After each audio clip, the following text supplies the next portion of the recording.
What's up, everybody? This is Justin from Justin Paul Sports. I think we are having some technical difficulties. I just want to check that real quick. I know I got three on here. Bobby, does it seem like there's a technical issue there? So I tried to do the intro and it absolutely just froze up on me. No, it should be good. I mean, All right. So I'm going to start this show real quick. Thank you guys for tuning in. Last time that we were here, we did our NFL preview for every single division. We went through our Dynasty matchup for Thursday night's game with Dallas and Philadelphia. And I liked Philly to cover the -7, but when the line went to 8.5, I switched before the bets were posted. So we're 1-0 on the NFL season to get started. I got 3 viewers. We want to say thank you for tuning in. I know most of you guys are going to be watching the NFL right now with the Chargers and the Chiefs. But, Bobby, before we get started today, I've got a little thing going on here that I got to talk about with the Alabama Crimson Tide. So for our viewers that know, I absolutely love Alabama football. For me, it's on the upper echelon compared to any other sport. It's Alabama, and then it's kind of everything else down here. So deeply passionate Bama fan, have been my whole life. And like the rest of America, I saw exactly the same thing you saw. I saw one of the worst efforts from an Alabama team in quite some time, and it was pretty disappointing to say the least. And everybody dogpiled on after the game, which is to be expected. They're still storming the field. They're still the standard in college football, whether you want to admit it or not. That's just what it is. Until that empire crumbles down, and there's severe cracks in it right now, they're just going to keep doing that. So, after the game. all right. Well, it looks like he disconnected. Good start to the show, guys. We're gonna persevere for sure. We're gonna persevere. I think he's Sorry back. about that. Something keeps happening and keeps kicking me out of here, and I don't want to end the stream, so I'm going to keep it going. So now all of a sudden we have 0 viewers. That's not good. No. We still got 5. It's a graphical glitch. We're good. Okay. So, of course, mid-rant, it's going to cut out on me. But nonetheless, it was just, immediately we saw film of players getting pancaked and number 18 absolutely dogging it and a couple of our defensive players absolutely dogging it. Florida State came to play. You know, and one thing I'm going to say to defend Alabama before I obliterate them is they deserve – actually, I'll go in reverse order. They deserve it for poor effort. They deserve it for admitting after the game that they just thought they arrived, which was just insanity to me. You've got to show up for the entire time. But they treated this like it was when Appalachian State beat Michigan, and it's not the same. Alabama, LSU, and Auburn, to their credit, all had true road games last week. Auburn went to Texas to play Baylor. LSU went into Death Valley to Clemson. And Alabama went to Tallahassee to Florida State. And none of those 3 schools are division, FCS schools. They're not smaller schools. They're not even like Sunbelt schools. They all went on the road, 1 against the Big 12 and 2 against the ACC. I think there was a gross overreaction to Florida State's season last year. However, last year is not this year. So it almost felt like a double whammy if you're a Florida State fan. I kind of felt bad because they're just dogpiling them saying how great the victory was. But then when they got ranked, people were like, well, I don't know about that. So which is it? Because when Alabama loses a game, they get punished harder than every team, every time, because they're still subconsciously holding the same standard. And then all week, I've seen Alabama fans absolutely calling for Kalen DeBoer's head, and I feel it with them. I understand why they feel that way, because they have a standard of excellence that they expect for Alabama. And I think unlike a lot of other fan bases, our fan base gets extremely volatile and hostile when we don't win because we've been used to Nick Saban for 17 seasons. Folks, Bama fans, if you see this, are going to have to pump the brakes on us. We can't be running coaches out of town. I know it's tough. I know we want to see them win. But there's a few things that you might want to think about before you run Kalen DeBoer out of there. The first is, do you want to become Texas A&M? And do you want to become Auburn? And do you want to become these places that just run a coach out right away? Because if you do that, then you're stuck paying these massive buyouts. A&M is still paying Jimbo Fisher all that money. Give it time. Give it time. It was a lousy effort. I think he knows it. I think the team knows it. I think it's a really bad look for Ryan Williams to be going on the field with a stuffy. That if I'm on the team, that's got to stop. You're there to play football. You're not there for anything else when you go on the field. You're not there for anything else during the field. When you're in college and you're doing all that stuff, that's a different lifestyle. But when you're on the field, you've got to be focused on football. Secondly, we've got to stop. Well, I don't want to say secondly. I'm just making a bunch of points. Bobby had no idea I was going to go off on this tangent, but it had to be said. We've got to stop comparing Kalen DeBoer to Nick Saban. It has to stop because you can't compare anybody besides maybe Kirby Smart, that's a college football coach right now, none of them to Nick Saban. None of them. None of them can hold anything to him. You can't compare Lane Kiffin to him. You can't compare Dabo Swinney to him. You can't compare Kirby. You can because he's had this long, back-to-back championships, great run. That's the top dog in college football right now is the Georgia Bulldogs. But nobody else. It looks bad semantically with these losses in the first season. It's the first game. I know everybody's shocked. I know the media is shocked. Bama fans are shocked. He talked all that smack. They finished it off. Let them get a chance to get it right before you start pulling the pitchforks. In fact, I don't even want to see the pitchforks out if it's just a terrible season like it was last year, because look what Norvell did this year. I mean, after that Florida State missed the playoff and Georgia just housed them, they never recovered last season. They had a horrible season, and then how did they start the season? They get it right. We can't be seeking instant gratification, especially setting the standards so rightfully high. But who are you going to bring in that's going to take this job? Who's going to want to take the job if you're running people out of Dodge at the first sign of error? It's just there's only one guy I can think of that also coaches in the SEC. That's the only guy I can think of. It's Lane Kiffin. But even still, to me, it doesn't matter who the name is. You can't just arrive. And I think that, like they have a show for Alabama fans every week, every Wednesday. It's called Hey Coach. They stream it on YouTube and they, take questions from fans and things along that sort. And I was really listening to Kalen DeBoer. One of the fans asked, he said, what do you do for your pregame meal? Like, that's a fun fan question, right? Like, you're just trying to get to know the coach and stuff like that. And before he answered the question, he went into this long, detailed discussion about how the pregame meal. It was the day of the game he was asking about. And he says, I got to meet with recruits. I'm constantly recruiting every hour. I can't even think so much about the meal, but if I eat the meal, it's chicken breast and broccoli. But the point was, to run a machine like Alabama is such a massive undertaking of work. To top it off, Alabama fans that are calling them out, we get it, but I don't think it's helping. I'm not saying that you can't be hard on a coach or critical of a coach. It's not the case. Yeah. But if you're going to compare this dude to Nick Saban, you're never going to be happy. It would almost be like the equivalent, I guess, to say, this is a terrible example, but it'd be like if you had the prettiest girl for so long and then, God forbid, she passes away, and then you're trying to replicate that same thing again, just kind of let things develop. Kalen DeBoer is a winner. He's won everywhere he's went. Last year, he took over a team that got decimated by the portal. We had a different offense last year. We got a new offensive coordinator that he knows. It's one game, one bad game. But I think that the coaching staff has put belt to ass to the players behind the scenes. And I think that the team wants to prove who they are. I think they're embarrassed. And when you get embarrassed, you've got two options. You can either lie down and take it and let everybody be proven right and they can stomp on the dynasty, or you can get your ass in gear and go out there and say, hey, this isn't who we are. This is what we're going to be, and go from there. And the final note I'm going to take on it is, when people like to bitch about scheduling, like I saw some Georgia fans having a little fun with it. Well, you played Marshall, and half that team migrated to Southern Miss at home. You didn't go on a true road game. I mean, the environment in Florida State was electric, and just give it up to Florida State for winning the game. I'm not going to downplay it and say Florida State stinks because Alabama stunk it up.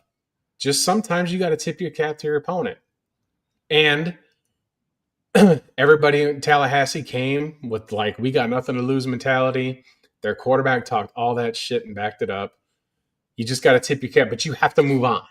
You cannot have your whole season identified by this one example. I think it's a terrible idea to do that. Bama fans need to line up. And Roll Tide Willie, I saw that you don't care about Alabama no more. I don't know if that's a bit you're putting on there, but if that's true, shame on you. You don't ever give up on your team like that. You don't ever give up, especially in college football. My goodness, that's the regional lifeblood of football is college sports. You generally are fans of teams within your region. I know I sound like a hypocrite because I'm from the North, but my family's from there, and my grandparents instilled that in me. So I've been a lifelong Crimson Tide fan more than anything else. And nonetheless, I just have to say that, like, get ready for ULM. I don't care if they win 20-17.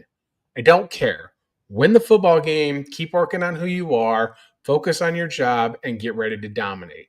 And I think Kalen DeBoer is going to do it, but I think the fans need to just, all right, it's over now. Like, let's get back in gear and get behind this guy because he ain't going anywhere, folks. And putting all this shit on the internet just ain't helping. That's kind of stuff they do down in the plains. That's stuff they do in Knoxville. It's not stuff we're going to be doing in Tuscaloosa, if you hear me. Yeah. You made a good point about the coach carousel thing, right? Mississippi State has kind of been going through its own kind of coach carousel for years. Oops, sorry about that. Since, we lost Mike Leach, we've been kind of doing this carousel thing. We've had a bad team, and, we don't give a guy time. One season for a coach is just not going to give you accurate results. I mean, Saban's first year in Bama wasn't the best thing ever either, and look what he ended up doing. So definitely can't count a coach out after a first season. And, I mean, yeah, it was a rough road loss week 1. So excited to see what they do against ULM, hoping for a blowout, right? We need a statement from the Crimson Tide. Make me feel a little bit better about the SEC. But, yeah, I mean, I think with that being said, I think it's time to go over the spreads for the games, our start sits, and get ready for episode 2 of Cover 2 Cash. We'll get into it, by the way. So, first game that's on right now, the score is currently 10 LA Chargers to the Chiefs 3 points. And the Chiefs are currently, well, they're not currently anymore, but they were -3 favorites to open the game. So I was hesitant to put this even on here, but here we are. So pre-game, did you have a feeling about this line? And obviously hindsight's 2020. Obviously it looks like the Chargers are pulling ahead a little bit here, but you can't ever count my Kansas City Chiefs out, especially in the second half. Well, prior to the game, I posted on this channel, my YouTube channel, my free pick for today, and it was this game because it's the only NFL game on the board. There were a lot of massive college spreads that I did not like for today, so this was my free play of the day. But I did like the Chargers getting the points, and I wrote on my winnable bets why I liked the Chargers to get it. I think that with Harbaugh running the football, I really like the matchups for Kansas City. Against Kansas City's defense. I know that defensively they were solid last year, but it goes back a little bit to what I was saying last year about the Chiefs kind of just bending but not breaking. Yep. And I was intrigued to see how they would come out. This is a divisional game on a neutral field. I thought this was the perfect line. I thought Kansas City, would be favored. I mean, they did go to the Super Bowl, had an amazing playoff run. They're an absolutely quality football team, but I just like Harbaugh in the opener. I think the Chargers are just going to be – they're trending up. They drafted well. I like their offensive line. I mean, they got Bozeman at center, and they got Alt at left tackle. I liked Omari and Hampton getting all those carries in camp. I'm a believer in Quentin Johnston, by the way. I know that a lot of people say the touchdown too. But he had multiple touchdown games last season. I mean, again – It's just like the Alabama thing. If you only focus on what the highlight reel is instead of focusing on the actual body of work, you might learn something watching this game. So yeah, I'm big on Quentin Johnston. I didn't know how much playing time he was going to get with Keenan Allen back, but then I saw him in that opening drive. So he's an absolute quality player. But I did like the Chargers getting the points. I leaned a little bit on the money line, but the points I definitely felt confident about for sure. Yeah, and while I'm watching, obviously I'm a Chiefs fan, so I'm going to have the game on watching, right? So the first thing I was worried about was the field. Last year, the field was horrible at Sao Paulo. People were slipping and sliding all over the place. Doesn't seem to be the issue now. good call Yeah, on the look Quentin good. Johnston thing because Quentin Johnston is having a decent game, a couple catches. He got a touchdown. He's been kind of one of their red zone threats. But yeah, I felt like this line was fair because it's week one, like you said, in a different country. You never really know what's going to happen. Probably going to be a close game. Your Packers, they got the win last year, I believe, week one. But let's go ahead and look at our start sit. So hindsight, obviously, guys, 2020. So in the start sits, I had Mahomes. I thought this was going to be a decent game for Mahomes. So far, he's had an up and down first half. We'll see if he puts it together in the second half. Also had Xavier Worthy on here. Unfortunately, he, I believe, dislocated his shoulder, so he's out for the game. Had one carry for, I think, -1 yard. So definitely wasn't the best call here, but you can't predict injuries, guys. He was getting targeted heavily throughout the first 3 plays. They ran 3 plays. He was targeted on 2 of them. So definitely thought that was the good call. He's the overall wide receiver one in this offense for sure. That's a big blow to the team for him coming out so early. That hurt the offense a ton. And then Travis Kelce, he's only got 1 catch thus far, but he's still being utilized very similarly. I know he's a little bit older now, but he still finished as a top 5 tight end last year in terms of fantasy points. So still think he's startable. Obviously, there's better tight ends out there, but I'm never going to count Kelce out, even him being older. And then 2 of the Chargers that I was comfortable starting here, Justin Herbert and Ladd McConkey, they're both having great games. Ladd actually just caught a deep crossing route for about 30 yards about 30 seconds ago. So Ladd's had, I think he's got 5 or 6 catches for probably 70, 80 yards at this point. Justin Herbert, they've been throwing the ball a lot more than you would expect from a Greg Roman offense, and Herbert has just been he's just been throwing dimes. I mean, he's very talented. He can throw some really pretty footballs, and I figured they were going to be playing from behind this game, so I thought Herbert would throw. That was my thought process. Well, Greg Roman was like, we're going to throw whether we're up or down, which was very not typical of a Greg Roman offense. But then we go over to our sits. So I had Omarion Hampton and Najee Harris, which so far both of those look like solid sits because my main thought process was, yes, Najee Harris has been, the eye issue, but he's been fully healthy all camp outside of the eye issue, and he's been, participating in camp and practices and stuff. So I was wondering what that timeshare was going to look like. It looks like 60-40 right now with Hampton and Najee. I don't believe Najee has a carry as of right now, but he is on the passing downs right now, which is going to limit Omarion Hampton. So for me, I was just like, well, I think I want to wait and see what the timeshare looks like before I confidently start either one of these guys. Obviously, if you don't have any other better options than Omarion Hampton, obviously start him. Next, we have Trey Harris. I am not a big fan of X-specific wide receivers. Not a fan of A.J. Brown, Nico Collins. The only X-specific wide receiver I like in the NFL right now is Drake London, and that is because he plays the slot as well. You want receivers in fantasy that can play both in the slot and out wide. That just, out of the data that I have, it's so critical for success. If you are just a straight outside vertical X receiver, you are very much big boom or bust every single week. And Trey Harris, he's the vertical X receiver on a run-heavy team, so I definitely sat him.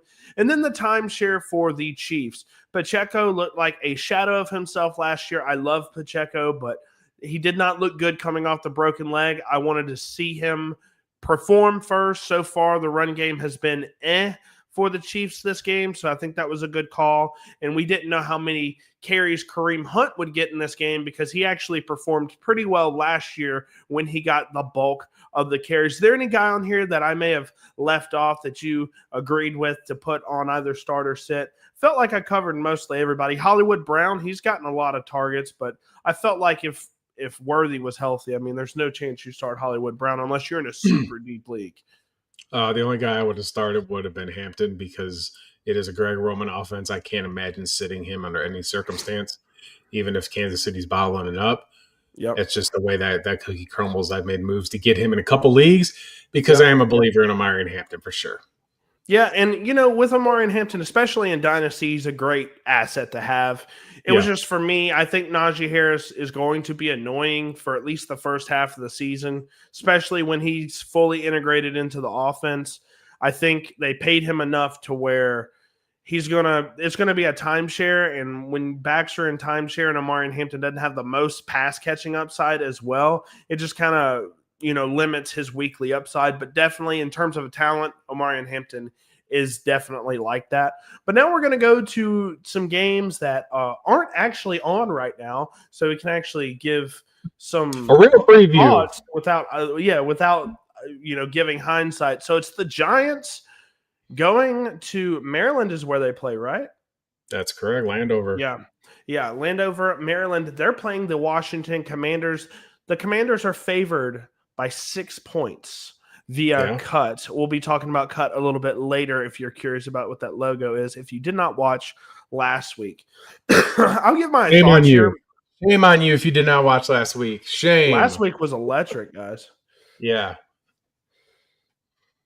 Harris well, in has this one game carry right here, for 5 yards. Yeah, for sure. In this game right here, I'll just do I'm not going to be giving away all my picks here because you have to just tune into my YouTube channel to see my free picks daily. But a quick little preview on here. This is going to be a fun divisional matchup. I think the Commanders are going to regress, like I talked about last week, due to just the scheduling being tougher. But they've got their hopes really high with Dan Quinn and Jaden Daniels. Team went all the way to the NFC Championship and then just got dog walked by Philadelphia, who ended up dog walking Kansas City and everybody else in their way, except Green Bay. They didn't really dog walk Green Bay either game last year. That was the game. Surprising one. They just mollywopped the Lions. I know they were in rough shambles because of all the injuries, but they looked like a world beater even with all the injuries. And the Commanders just destroyed them throughout that entire game. I think Detroit was hurting defensively, but this game is going to be super intriguing. The Giants I think they've got new life with their quarterback preseason play. Yep. I think Daboll is on life support as far as his job goes, along with the GM. But they've gotten better on the offensive line. They've got Malik Neighbors. They just got question mark with Evan Neal. He's just a constant, and they're going to have a dual backfield threat with Tracy and Scadaboo. So the Giants are definitely an intriguing matchup. How do you feel about this matchup? I'm actually going to take the Giants +6 here. Bobby's giving away picks, y'all. Yeah, I'm not the professional sports bettor, but this is just I'll give my pick away if I feel strongly about this. I do feel like the Giants are good enough. People don't really talk about this roster like it's any good. This roster is actually really, really shockingly solid at all points. I think their defensive line might be the best in all of football. Like, just plain and simple. With the names on that offensive line, they might have the best defensive line in all of football. And with that, they kind of, this Cliff Kingsbury offense for the Commanders, they like to use the run game, and they have some athletic linebackers as well, the Giants do, and I think they can spy Jaden Daniels, and Jaden Daniels can be a little bit limited when he's not able to run around all the time. So right. I think the Giants, they probably lose this game. I think the Commanders fight through a onslaught of defensive assault, and they win this game by a field goal. But I think week one, if there's any game where the line is more than a touchdown, you have to go with the underdog, I feel, because week one is so volatile. Everybody's not warmed up, and I feel like all these games are going to be close for week one. So I'm going to go with the Giants +6 here. I like Russell Wilson and obviously Malik Neighbors. Healthy, by the way. He went from healthy to questionable to healthy with a back injury in 3 hours today. I have him in a couple of leagues, so I was like, what's going on with Malik Neighbors, man? He just kept getting healthy, questionable, healthy, over and over again. So we'll go to our start sits here. So first things first, Jaden Daniels, I feel, is a start. I mean, there's no reason that you shouldn't start him. He's one of the most high upside weekly quarterbacks that you can have outside of maybe Josh Allen, Lamar Jackson, Maybe Joe Burrow if he's really cooking. Obviously, Jalen Hurts. He's in that echelon of fantasy quarterbacks. And I feel like it doesn't matter what defense he's playing against, you're going to start him if you're in a one quarterback league, especially in Superflex. It doesn't matter. You're starting Jaden Daniels. He's just that good. And then I got Deebo Samuel. People were hating on Deebo Samuel throughout the offseason, saying he was fat, he was slow, he's washed up, injury prone. Injury prone thing, that's a fair assessment. I can say that. But in the preseason, he got a couple of reps. He got an end around. And when I saw the end around from Deebo Samuel in the preseason, I was like, this is not a slow Deebo. This guy is fast and brutal. And I think Deebo Samuel, Cliff Kingsbury is going to get aggressive and creative with Deebo Samuel. We might see a couple of carries from Deebo in this game. Definitely going to see some screens, some end arounds, things like that. If this offense gets in its bag, I think Deebo is a solid flex play this week. Same thing with Terry McLaurin.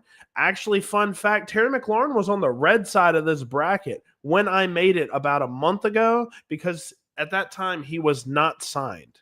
So now he is signed. He's had ample time to get with the team, get integrated, get warmed up. He might be a little rusty week one, but overall, I think Terry McLaurin, he is a solid touchdown upside receiver. He's not going to get you the most catches every single game, but he definitely has solid touchdown upside. He can run a deep post, and all of a sudden he's got 3 catches for 70 yards and a touchdown. And I love that play every single week, Terry McLaurin. And then you got to start Malik Neighbors and Russell Wilson if you're a fan of the Giants. I believe in this offense. I like Dayball a lot. Hopefully they can get some success in this offense and just throughout this team this year, because I would really hate for Jackson Dart to lose his head coach before he can even get a chance to start. I think that would really hurt his chances of being successful. I think they got Dayball on not a super short leash, definitely just because he took him to the playoffs with a much worse roster, and slowly but surely you can see this roster just getting better and better each year. We just got to hope the results get better and better each year. But with Malik Neighbors, one of the most gifted wide receivers in the NFL, he's got yak ability through the roof. You start him no matter what. If he's your wide receiver one, you should be feeling good about that. And with Russell Wilson, I thought he looked good in the preseason, outside of a couple throws here and there that he missed. I like him. I like his wide receiver core. I think the run game might be a little limited, and that means he's going to have to throw more. And I do think they play from behind the majority of this game, and they're going to do some things in the second half where Malik Neighbors might cook on a big-time touchdown throw from Russell Wilson. So definitely think Russell Wilson's solid QB2, maybe mid to high-end QB2 this year. Then going on to the sits. Any Washington Commander running back, I'm probably sitting unless it's Austin Eckler and you're in desperate need of a flex play. I just don't have any idea what this running back room's looking like. It could be JCM getting 10 carries, Chris Rodriguez 5, Eckler only getting the passing game work. We have no idea. When I have no idea who's getting the carries week one, I am going to sit every single person in that offense. And then with Zach Ertz, I think they do some sort of weird rotation between Zach Ertz and Ben Sinnott this year, just to kind of reserve Zach Ertz throughout the season, try to see if they can get him utilized in the playoffs, things like that. I'm just not a big fan of Zach Ertz. Haven't been a fan of Zach Ertz for a while, so think he's a little bit older. Definitely the injuries can pile up at any point with him, so I'm fading those Commanders. And the running backfield for the Giants, very similar reasons to the Commanders backfield, right? Of course, we have no idea who's getting the bulk of the carries. Is it going to be Scatterboo? Probably not because of the hamstring. Yes, I think he's fully healthy now, but he's still nursing that. We don't want to have our 4th-round tank running back hurt week one. And Tyrone Tracy, he could literally just be the 3rd down back with 8 carries. We have no idea. I think this is a negative game script for the Giants. I don't think we see a ton of carries from either one of these backs, hence why I am going to put both of them down. Just real quick, my take on this is I fully agree with every single sit, except I'm not in on Russell Wilson as a quarterback. I think that he's the 3rd quarterback that you should have on your Superflex roster if you're going to have quarterbacks spot starts. But this might be a matchup where he would be an okay play, because when you look at the Commanders roster defensively, I'm not thoroughly impressed. I do think that they caught everybody by surprise last season, and I think that they're going to just have a harsh reality check. You just went over their skill players. There's nothing elite. I mean, Yep. I'm not big on Debo. I never was. I think that he's got effort issues and attitude issues. I mean, we've seen him make great plays. Don't get me wrong. And maybe that changes over here compared to San Francisco. But if you can't be happy in San Francisco, my God, what are you going to do when you're out here? And Yeah. I don't know. We'll see. I like Neighbors. I like Jaden Daniels to start. And I like Scary Terry, which sounds like generic starts anyway. But based on the rest of these players, I totally sit majority of them. Yep, absolutely. Commanders had 2 wins against the spread, 2 and 3 when they were favored by 5 points or more last year. Interesting But stat there. they were my favorite playoff win because I had them beating Detroit in the playoffs last year. I called that in November, ironically, in a joke somewhere. A couple Lions fans I know were just like, "Oh, you don't know nothing about ball," and I'm like, "I know that the Lions are vulnerable." And I Yep. think that sometimes I've seen it with the Packers when they have those elite seasons and they just get smacked in the face at home. It's like you just think that you belong. It's like we saw with Alabama in week 1. You think that you're doing something and you think that you're just entitled to something and you can get popped in the head. So next we have 2 teams that were bad last year that I feel are both on the rise here. The Carolina Panthers, they were horrible last year. They had like a Bryce Young carousel where they benched him, they started him again. He looked great down the stretch. They drafted Ted McMillan, who we should definitely be excited about right now. Obviously, they have Chuba Hubbard, who came on strong last year. And for the Jaguars, I mean, how much change have they had? New head coach, offensive head coach. You've got fully healthy Trevor Lawrence. He was out the majority of the year last year. Now you got Travis Hunter, in my opinion, the best player in the draft. They get him at the 2nd overall pick. They gave up a ton to get him, but they got him nonetheless. They have BTJ coming back. They have a couple of running backs as well. Bashal Tutin, we'll see what he does. But I'm very excited about both of these teams this year. I don't know if either one of them are going to be particularly good in terms of playoff contenders, but I definitely like the Jags a little bit more than the Panthers. I think I'd probably take the Jags here, but it's definitely close. They're both around the same tier of team if you look at who they're bringing in. I think the Jaguars have more talent overall than the Panthers, but it is definitely close. How are you feeling about this matchup and down in the South for the Jaguars? So I remember when both these teams were expansion teams and came into the NFL. It's so interesting seeing them, go through what they've gone through. I mean, the Panthers have made a couple Super Bowls.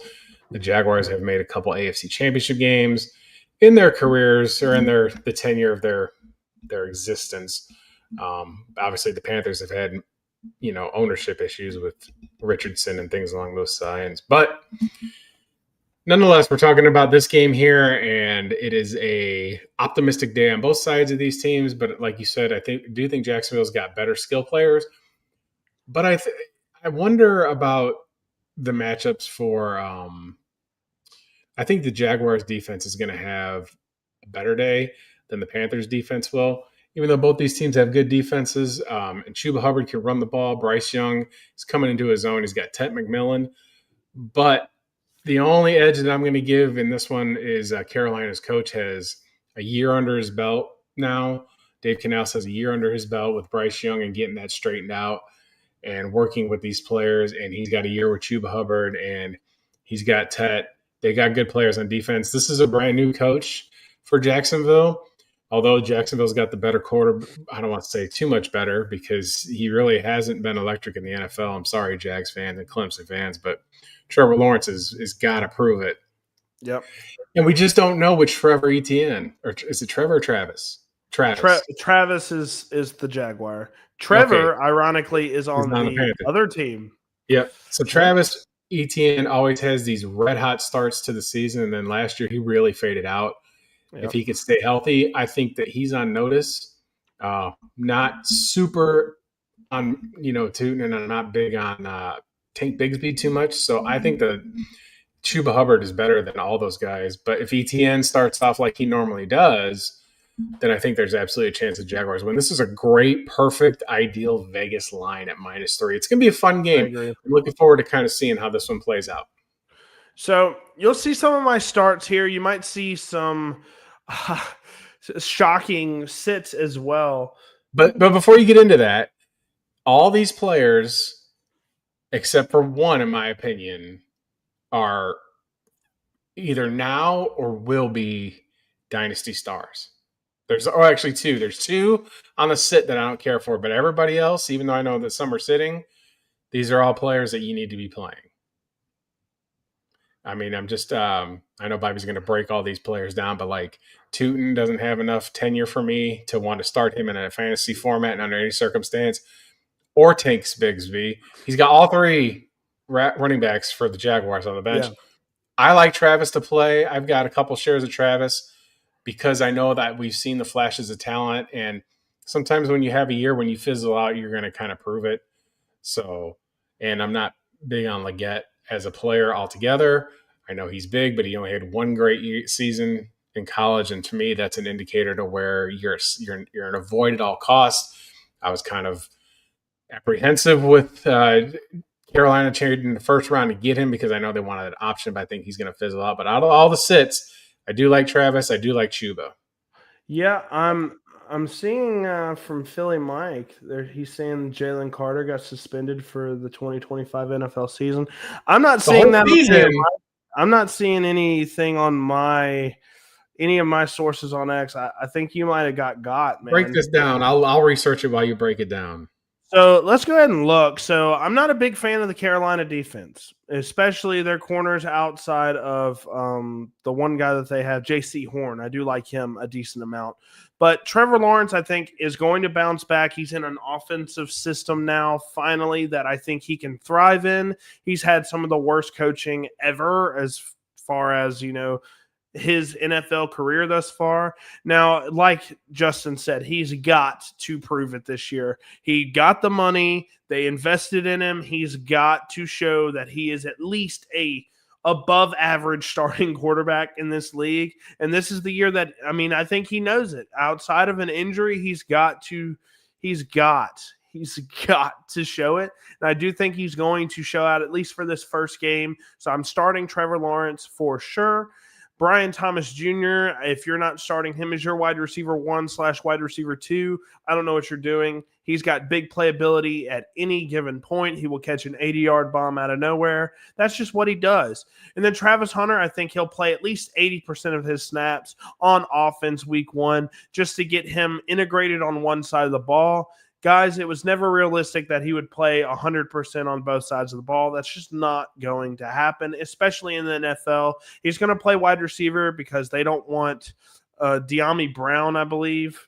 Olamide Zaccheaus, I think. I don't remember their wide receiver 3, but Travis Hunter is going to be the wide receiver 2 over whoever else they have in this offense. So Travis Hunter, definitely a start for me. I think Trevor Lawrence in this passing attack is going to be good. And then Bryce Young and Tet McMillan. So I think the defense for the Jaguars is a little bit stronger than the Panthers, but you can definitely bully this Jaguars defense if it is the same from last year. So I do think Bryce Young will have a solid game.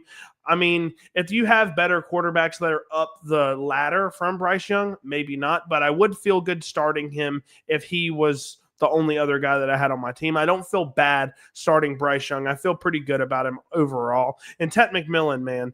Tet McMillan is a stud. I was really hoping that we would see him in the slot a good bit, but I think Hunter Renfrow will be getting that.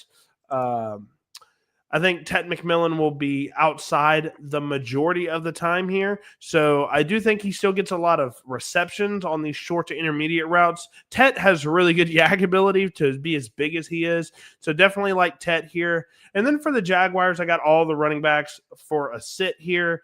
Just we don't know what the timeshare is going to look like. And I'm going to say that over and over and over again in this live stream, just because there's a ton of backfields where Travis Etienne could have 70% of the carries. I wouldn't be surprised at all.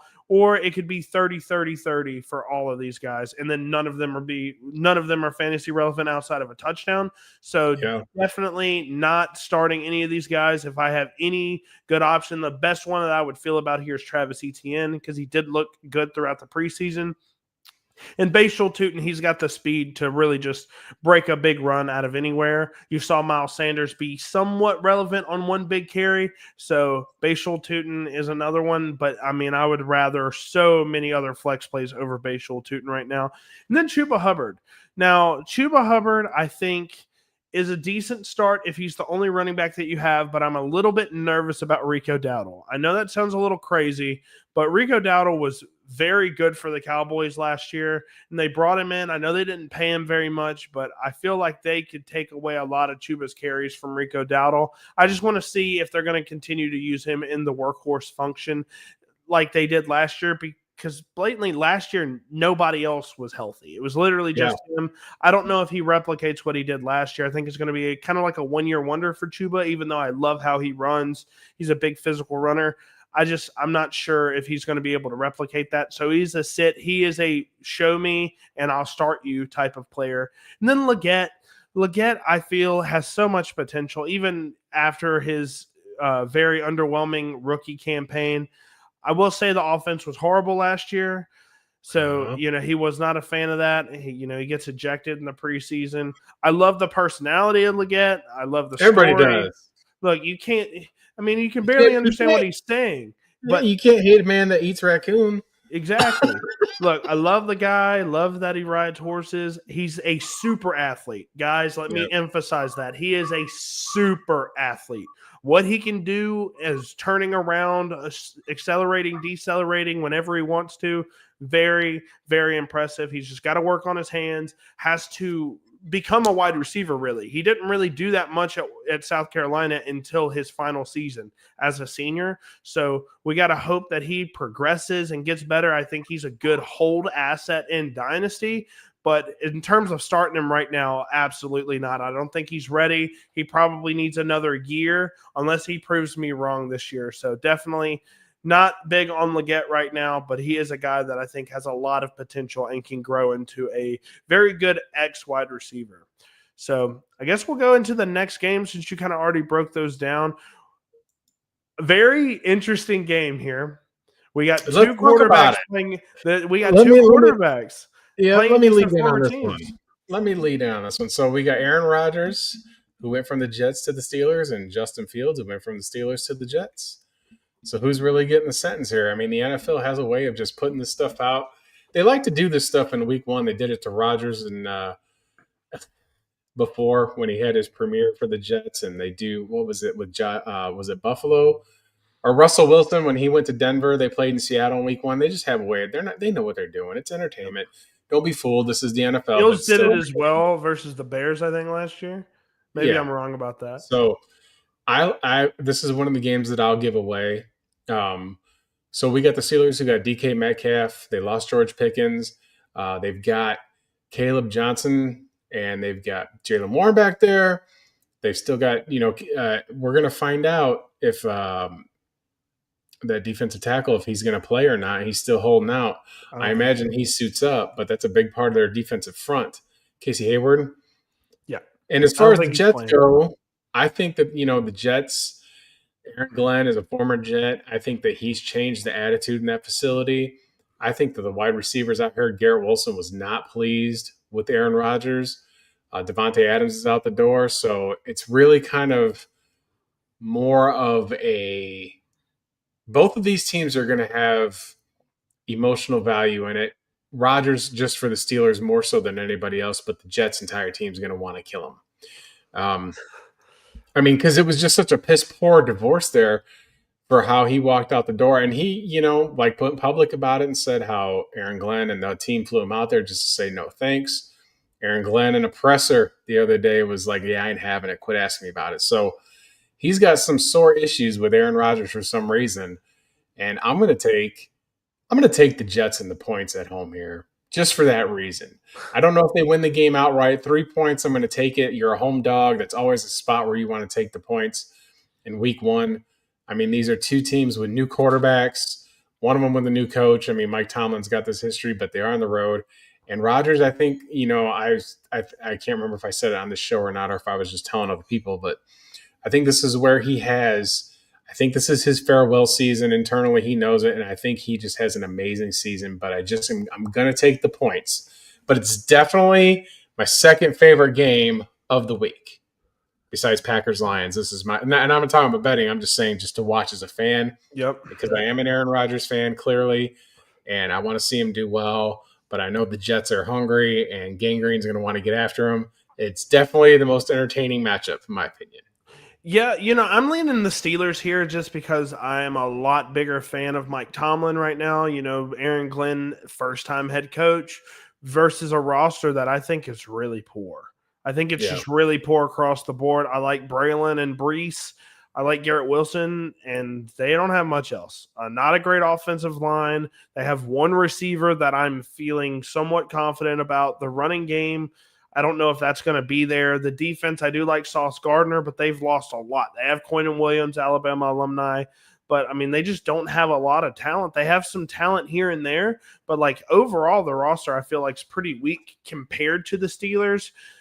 I think Steelers just have built a better roster up and down. I do like Fields more than Rodgers as a quarterback, especially for fantasy right now. Yeah. But Rodgers, I think, is just going to be able to play game manager and make fewer mistakes here.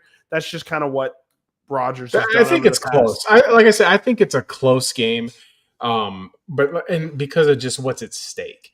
Exactly. It's if it wasn't Aaron Rodgers playing for the Steelers, I probably wouldn't take the Jets and the points. Yeah. But it's all about points when you're betting. Every point is so precious, but when you're a home dog on opening day, I mean, you kind of got to think about it. So Absolutely. Interesting starts and sits you've got going on here. Yeah. So, Aaron Rodgers, he did go public, basically saying, hey, this was kind of like a bad situation. They didn't end on great terms. I don't think the Fields ended on great terms with the Steelers. Obviously, Fields, whether you like him or not, he's a class act. He's not going to say anything stupid in the press, which is something I kind of like about him. So Justin Fields, I think he's a start here. You said Cam Hayward. I think Cam Hayward's not going to play, and I think that's a big thing with being able to run up the middle if he wants. I question Justin Fields' ability to read a defense, and both of these defenses have a pretty good understanding of the quarterbacks on the opposite side. So it's interesting to see that dynamic. But with Justin Fields' rushing ability, I just don't know how you defend that as the Steelers, especially with their linebacking group. It's not the best. So Justin Fields is a start for me. Justin Fields, Garrett Wilson, you know where they both went to school? Of course you do. They both went to Ohio State. They actually played together. They did really well together. Garrett Wilson was a first-round pick because of that. Justin Fields, they really played well with each other, hence why they were both first-round picks. Until they played Alabama and Mac Jones and Devontae Smith put Delta ass in the COVID. But that's neither here nor there. That's when he had 180 yards in the first quarter, right? He got injured. He would have set records, no doubt. So Garrett Wilson, I think he's the only guy in this offense. He kind of gives me similar vibes to Ladd McConkey last year. They're not the most similar guys. I was spamming everybody, please draft Ladd McConkey last year because he literally was the only guy starting. He's the only guy worth a crap in that offense last year. So definitely love Garrett Wilson this year. I think he gets a ton of targets. Josh Reynolds, Alan Lazard, is that the guys that we're betting on for the Jets this year? That's not what you want for fantasy. Gets a lot. He gets a lot of NFL teams have come to like him from what I've understand because his absolute dominant run blocking. Exactly. And that's going to win over a coach. He's a massive dude. To get his credit, that's exactly what you sign him for. Exactly. So, and he's a big red zone threat for sure. Definitely Garrett Wilson love. Thanks for joining. We got double our viewers all of a sudden. Thanks for joining, guys. So, next up, we're going to talk about some DK Metcalf. Look, I'm not a big lover of him on the fantasy season. I'm just going to say that straight up. Arthur Smith and receivers just don't really jive. It is what it is. It just doesn't jive. I don't know if his offensive game plan changes because he has Aaron Rodgers. Throughout his tenure, he's Aaron Rodgers is even the ghost of Aaron Rodgers at this point might be the best quarterback Arthur Smith's had throughout his tenure in Pittsburgh. It is what it is. We'll see if he changes it to run less. But DK Metcalf, I hope that he gets utilized properly. He's a super athlete. Literally, if you look up in the dictionary what a super athlete is, it's a picture of DK Metcalf flexing. No So question. we will see if DK Metcalf, I think he's good for 1 or 2 big catches in this game. I think Rodgers still has the deep ball. So we'll see if DK does that. I think he's a comfortable start in your flex or as your wide receiver 2/3. And I actually had Caleb Johnson and Jaylen Warren swapped. They were in the complete opposite places about a week ago. They put out the depth chart. Caleb Johnson was RB3. I don't care about week 1 depth charts. They always put the rookie dead last. I mean, Travion Henderson's like RB4 or something for the Patriots. They just do that out of respect for the veterans, if you guys didn't know that. But Jaylen Warren, he's fully healthy. Everything that I've been seeing in camp is Jaylen Warren is the guy. He can catch out of the backfield. He's going to get the bulk of the carries. And Caleb Johnson's going to wean more and more into this offense. So I think Jaylen Warren's a comfortable start. Expect him to get 13-ish points, somewhere around there.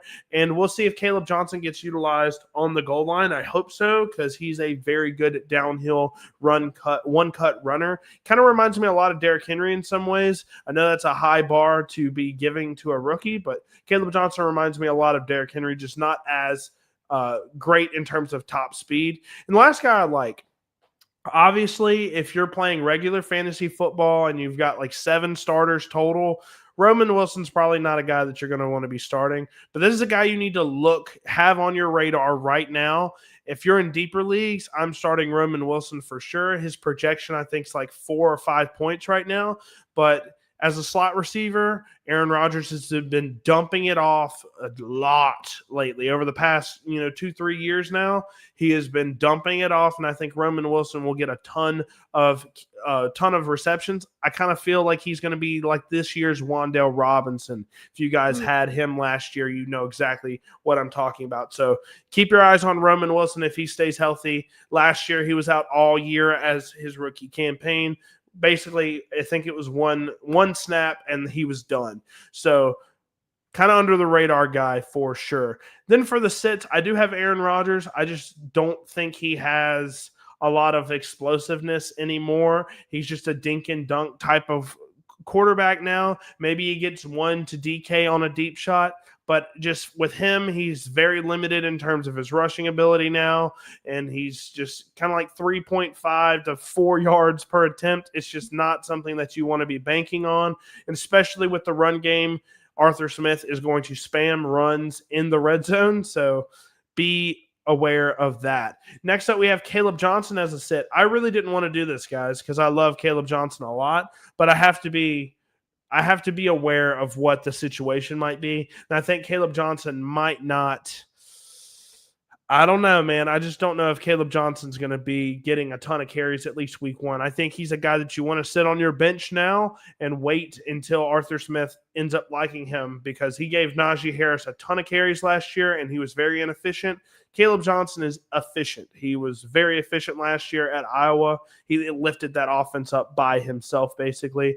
And then I have the Jets running back room. Very similar. If you've been watching the stream long enough, you know timeshare. We don't know what these running backs are going to do. Braylon Allen could be the leader in carries this week. I've heard a lot of really great things about Braylon Allen.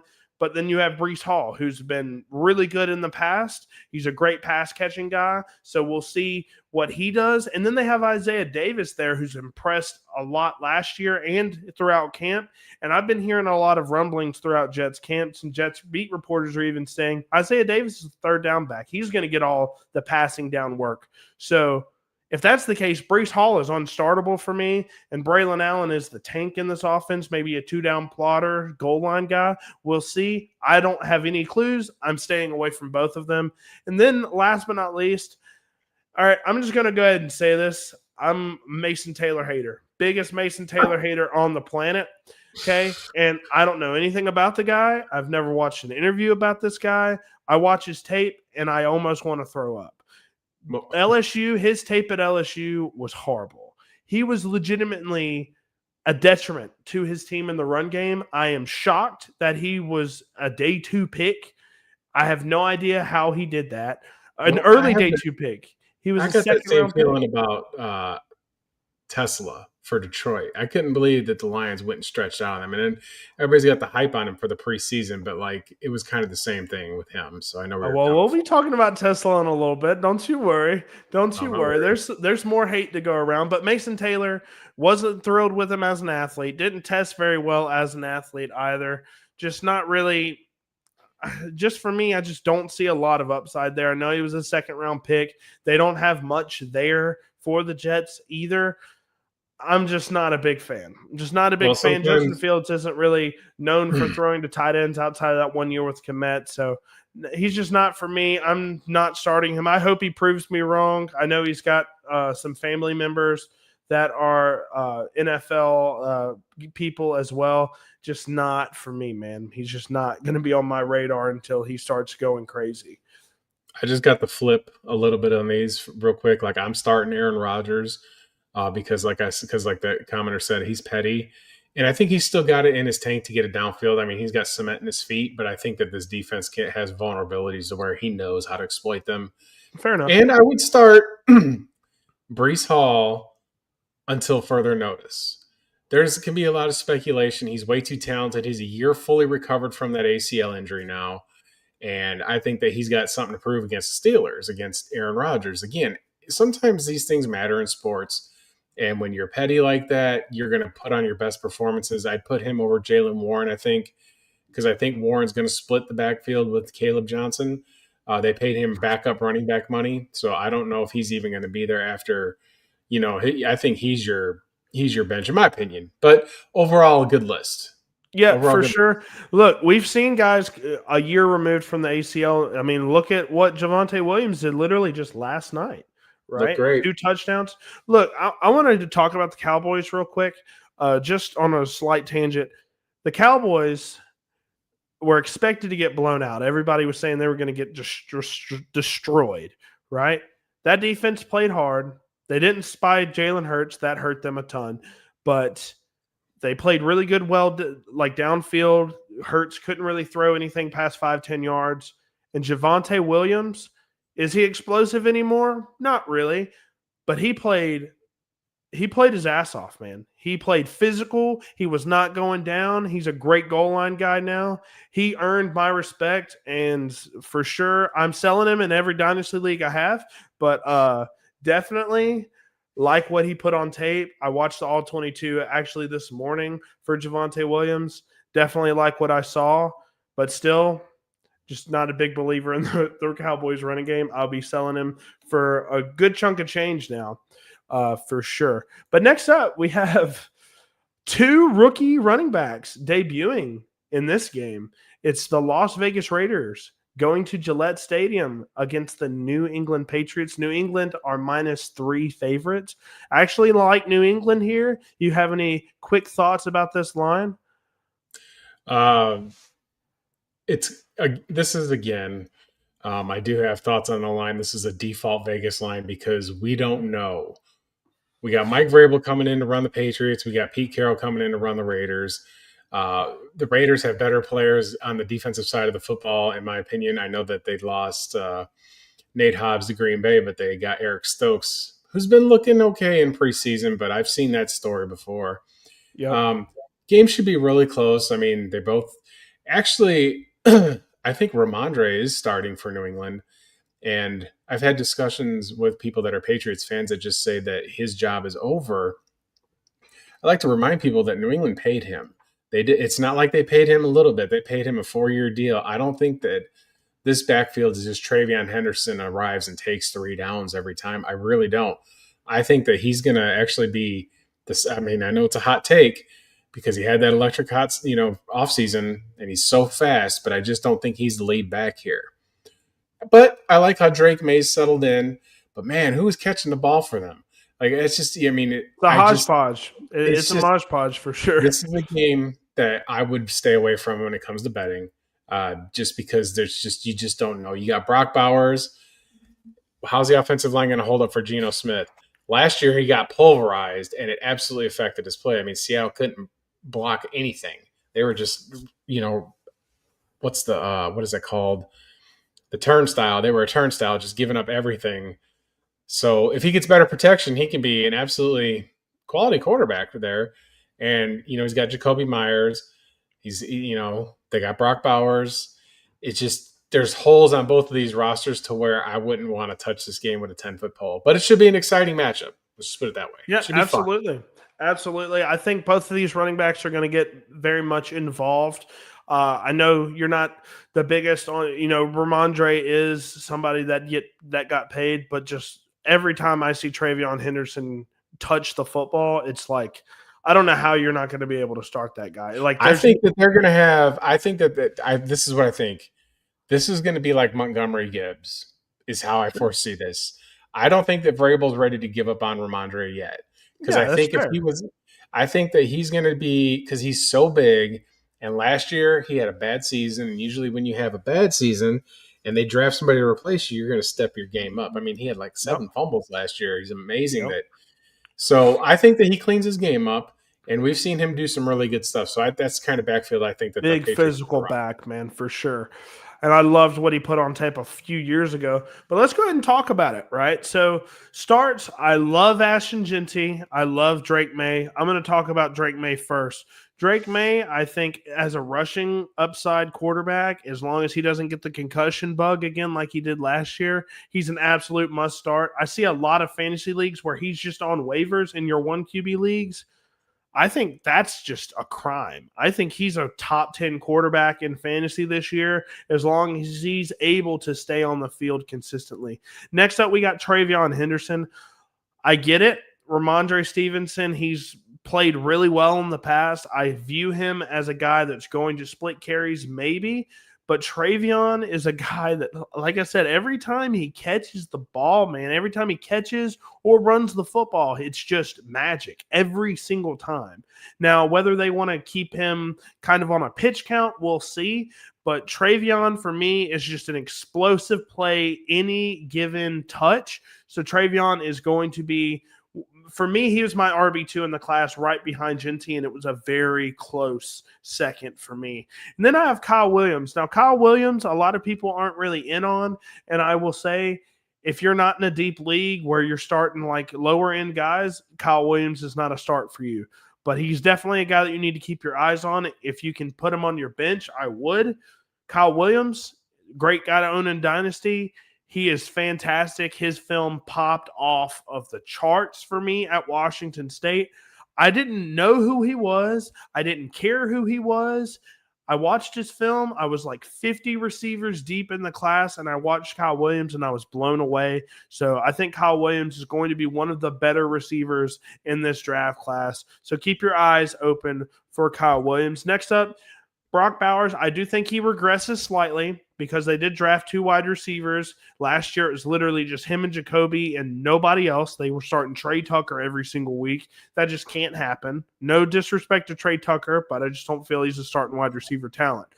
Brock Bowers, I think he still is a top 4, top 5 tight end in terms of where he finishes in fantasy this year. But for me, I think he's not going to have a crazy another year where he's over 1,000 yards, leads the league in targets. Like, I still think he's startable every single week, and you're not starting any other tight end until he proves you that he's not the best every single week. Last but not least, we have Ashton Genty. Even if Genty is bad, even if Genty is just like Najee Harris reborn, he's going to get 30 carries. I mean, there's nobody else there. So I think Ashton Genty's very good. He's very talented. But, guys, he's the only guy in that offense that's going to run. He's going to run the ball and catch the ball. So he's like your very, very rare workhorse running back. Him, Josh Jacobs, maybe a couple of other guys. But that's it. You start running backs like that. He's going to get a ton of work, a ton of pass game work. He's got insane talent. He is starting. He's the top 8 back for me in terms of fantasy finish. Then we go over to the other side. Geno, I didn't love last year. Granted, he was running for his life the majority of the season, and he was able to make some magic every once in a while. But for me, Geno Smith, I just want to wait and see how he does in this Pete Carroll offense. I just want to see it before I start him. I know in a lot of fantasy leagues, he's not starting for you guys. He's your QB3 anyways. but just, keep him on the bench. Wait, I think the Patriots defense, it doesn't matter. It just seems like every single year with the Patriots, it's got a bunch of guys that you have no idea who they are, yet they're a top 10 defense. It just happens every single year, and I think that's going to be similar. All the games are dirty, low scoring. So Geno Smith for me is a sit for now. Jack Besh, a guy who I was super high on coming out of TCU, doesn't look like he's going to be starting. He'll be working behind Jacoby Myers, who did request a trade. Right now, they're not allowing him to be traded. Also, kind of respect to Jacoby Myers. They said, hey, you requested a trade. We don't care. We're not trading you. And you said, okay, well, I'll continue to play. Right? And that's how it should be. You don't sit out and just do all this because you're only hurting yourself when you do that. He's going to play. He's going to try to put some good stuff on film, try to get traded by the trade deadline. So definitely stock up for Jacoby Myers in terms of personality. So Jack Besh, probably not a startable guy right now, but I do love his talent. Then for the Patriots, Ramondre Stevenson, I think, is just a guy that's not going to get a ton of work. If he does, I think he's going to be somewhat inefficient, but we will see. I'm just not the biggest Ramondre guy. I thought his film was fairly bad last year. Obviously, running backs don't get better with age. Hopefully, he puts it together, but right now I'm a little skeptical on him. Hunter Henry is another guy. You said, who are they throwing the ball to in terms of Drake May? There's a lot of guys there.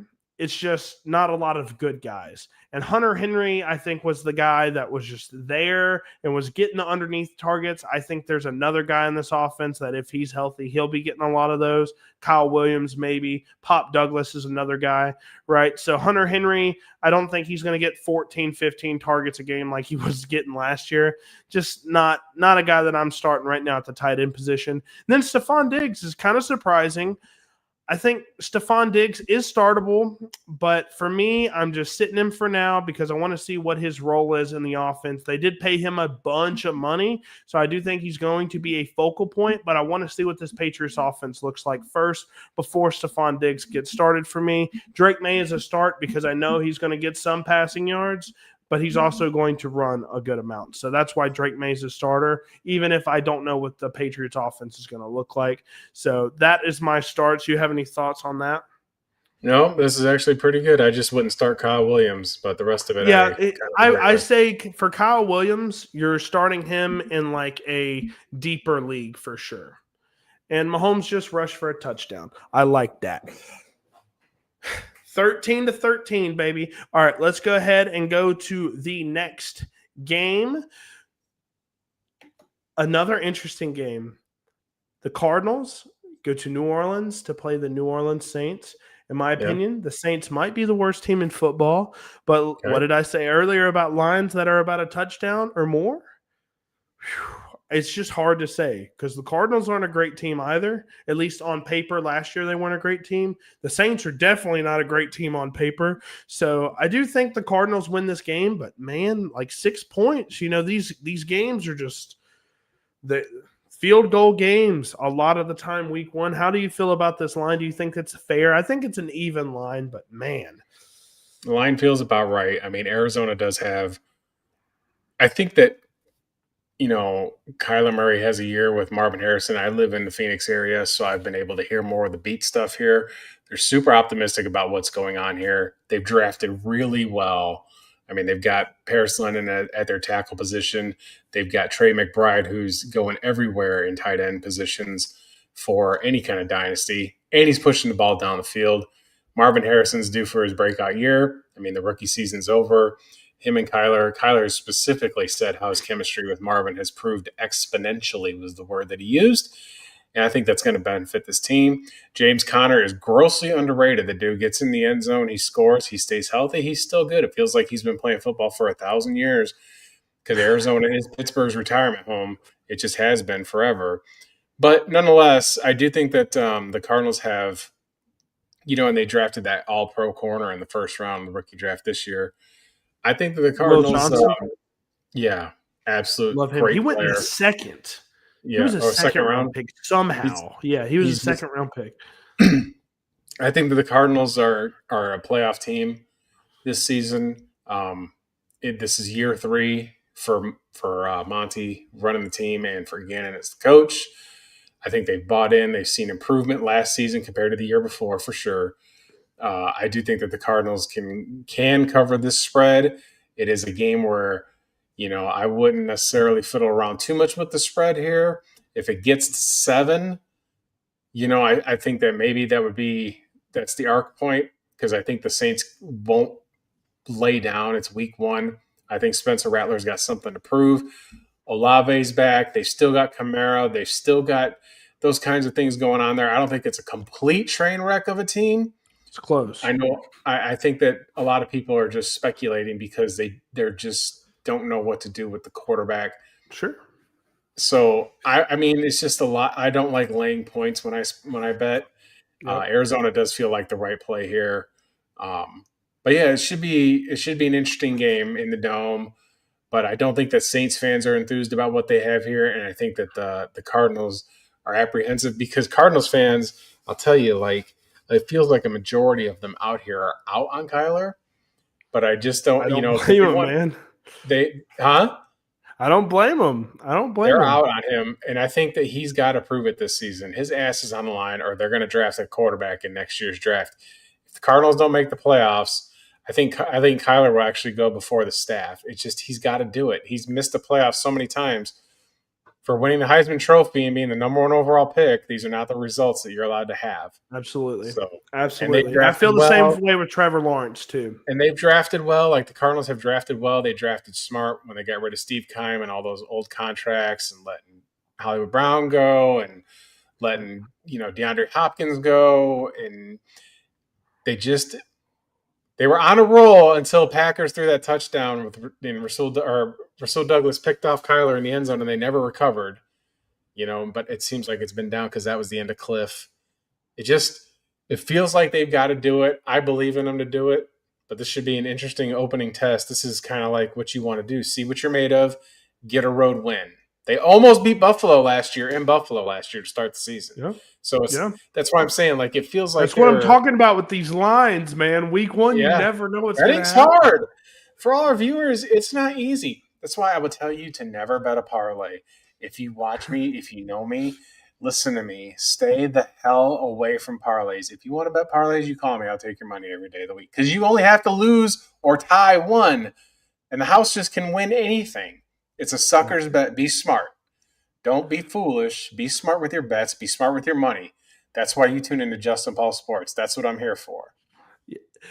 For this line, I'm probably staying away from it. Like, every part of me says Saints +6. But, man, that roster is so tough. Like, I don't know. I'm probably staying away from this line, to be honest. But let's go ahead and look at the start sits. So, Tyler Shuck should be Spencer Rattler. I made this when Shuck was presumed to be the starter. But definitely think Kyler Murray's a start. I mean, anybody in this Cardinals offense, really, I think, is a start. I mean, even Trey Benson has an argument here. But Kyler Murray, definitely think he's going to have a solid game. The defense for the Saints just isn't really there right now. Think they have a ton of work to do on both sides of the ball. Think they're on a big-time rebuild.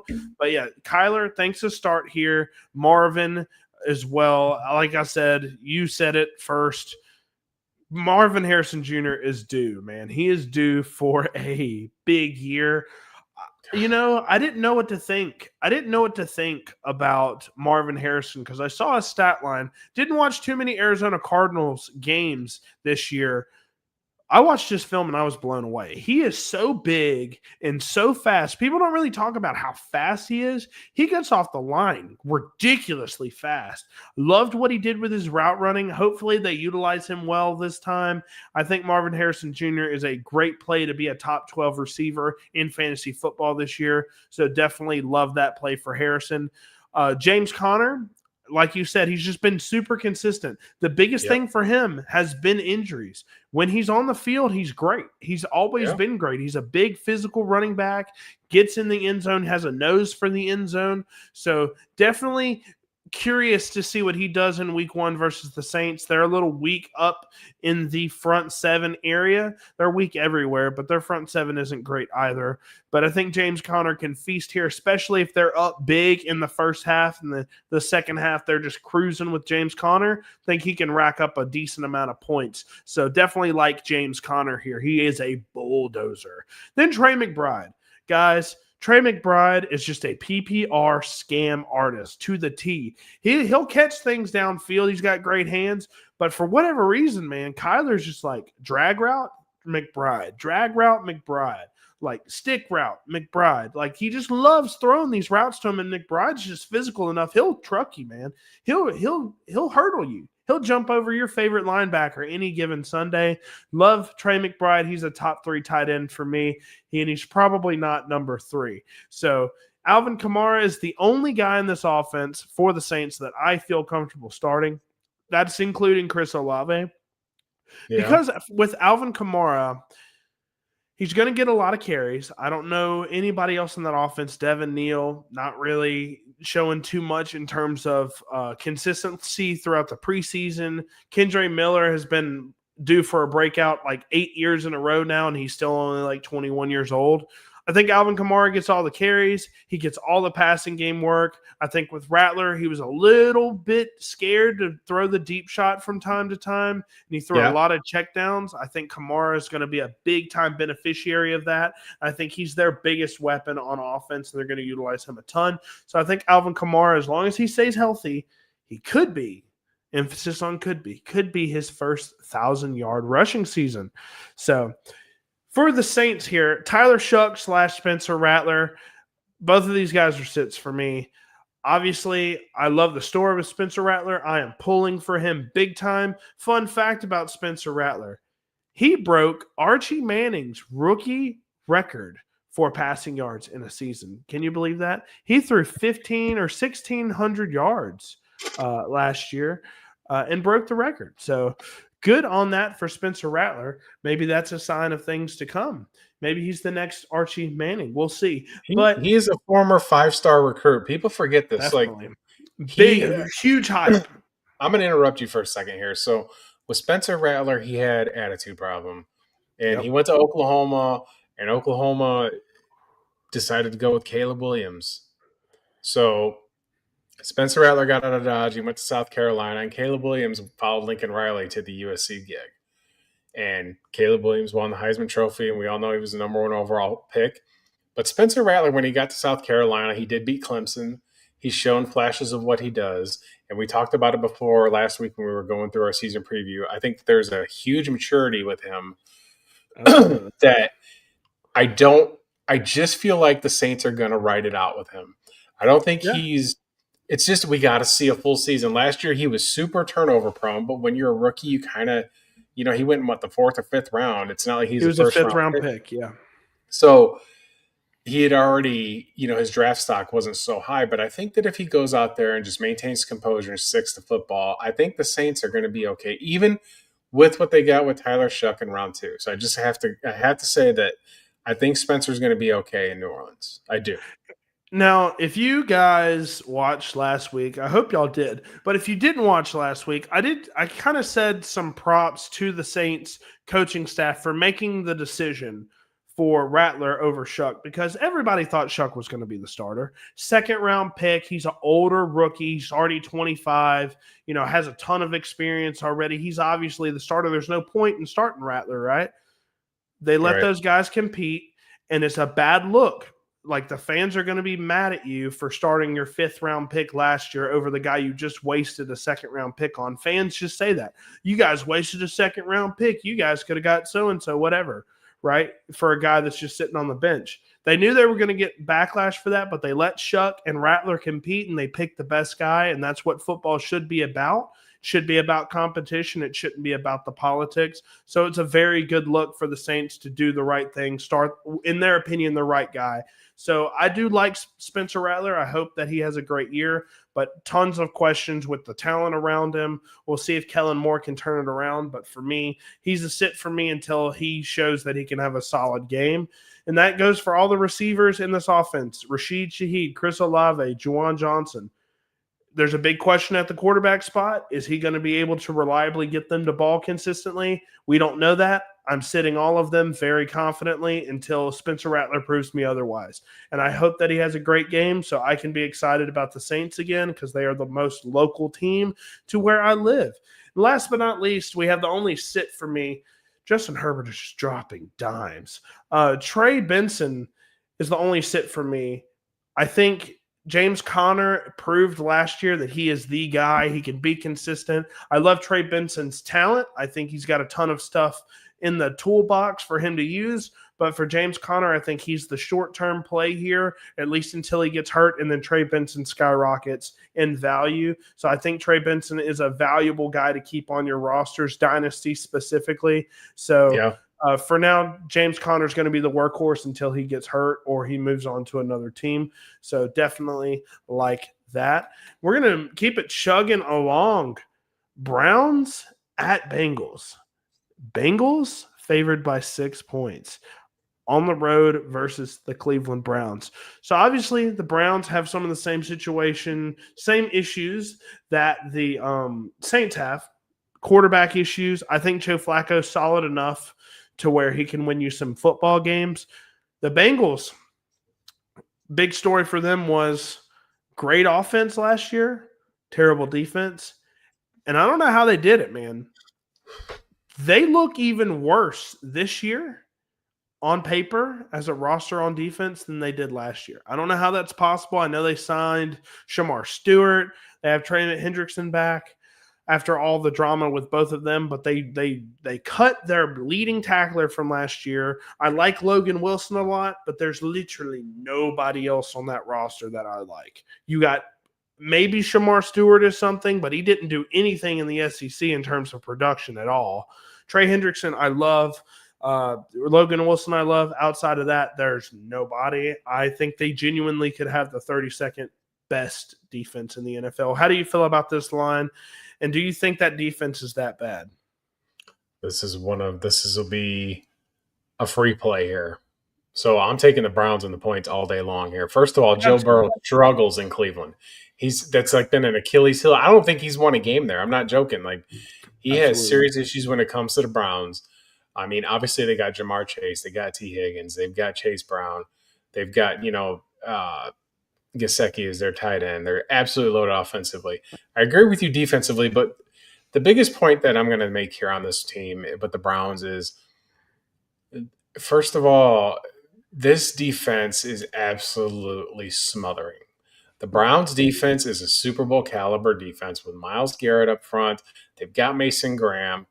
They've got great players. They've got great players on offense. They've got David Njoku and they've got Jerry Jeudy and their running backs. I know that the situation came up with Judkins, but they've still got Ford, who is good. Jerome Ford is a good running back. And they've got that rookie Dylan Sampson from Tennessee. Yeah. They've got a veteran quarterback playing in there. Everybody wants to make jokes about Joe Cool, but Joe Flacco took this Browns team to the playoffs 2 seasons ago.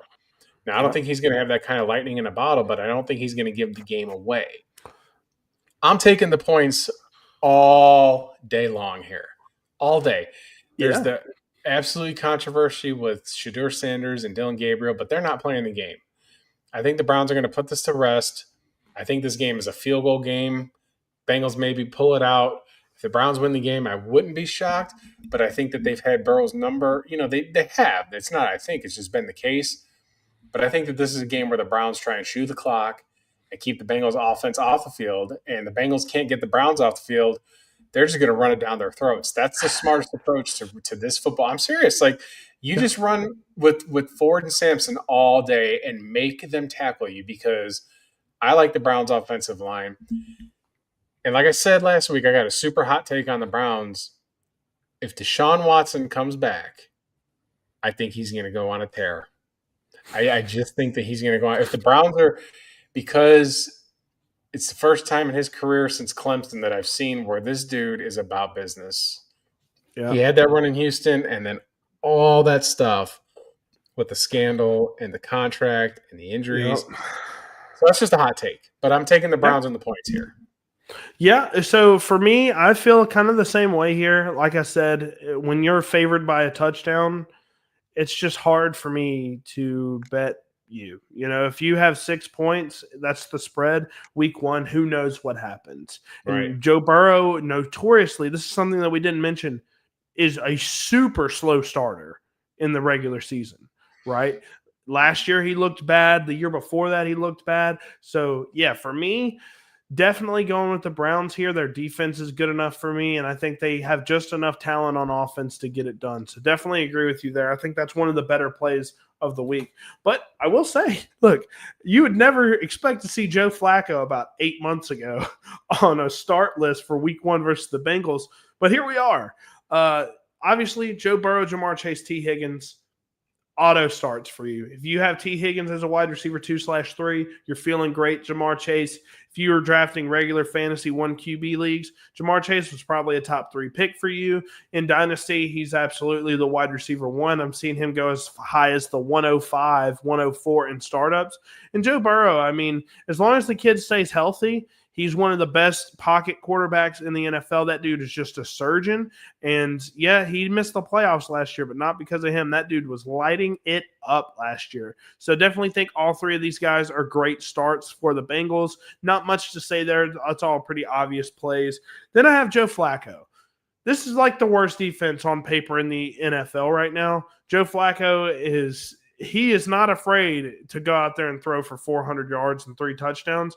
He might have 2 picks along with it, but who cares?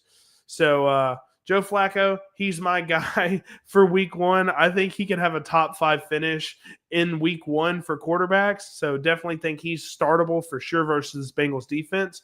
Then we have Jerry Jeudy, who I think, you saw what Joe Flacco did a couple years ago with Amari Cooper in that Thursday night football game where Amari had like 260 and like 3 touchdowns. I think Jerry Jeudy could go nuclear with Joe Flacco as well. You see Joe Flacco just lock on to his targets, and Jerry Jeudy is by far and away the best wide receiver on this offense. So I think both of those guys are great starts. Then we have Chase Brown. He's probably the only surprising one that's going to be on this list.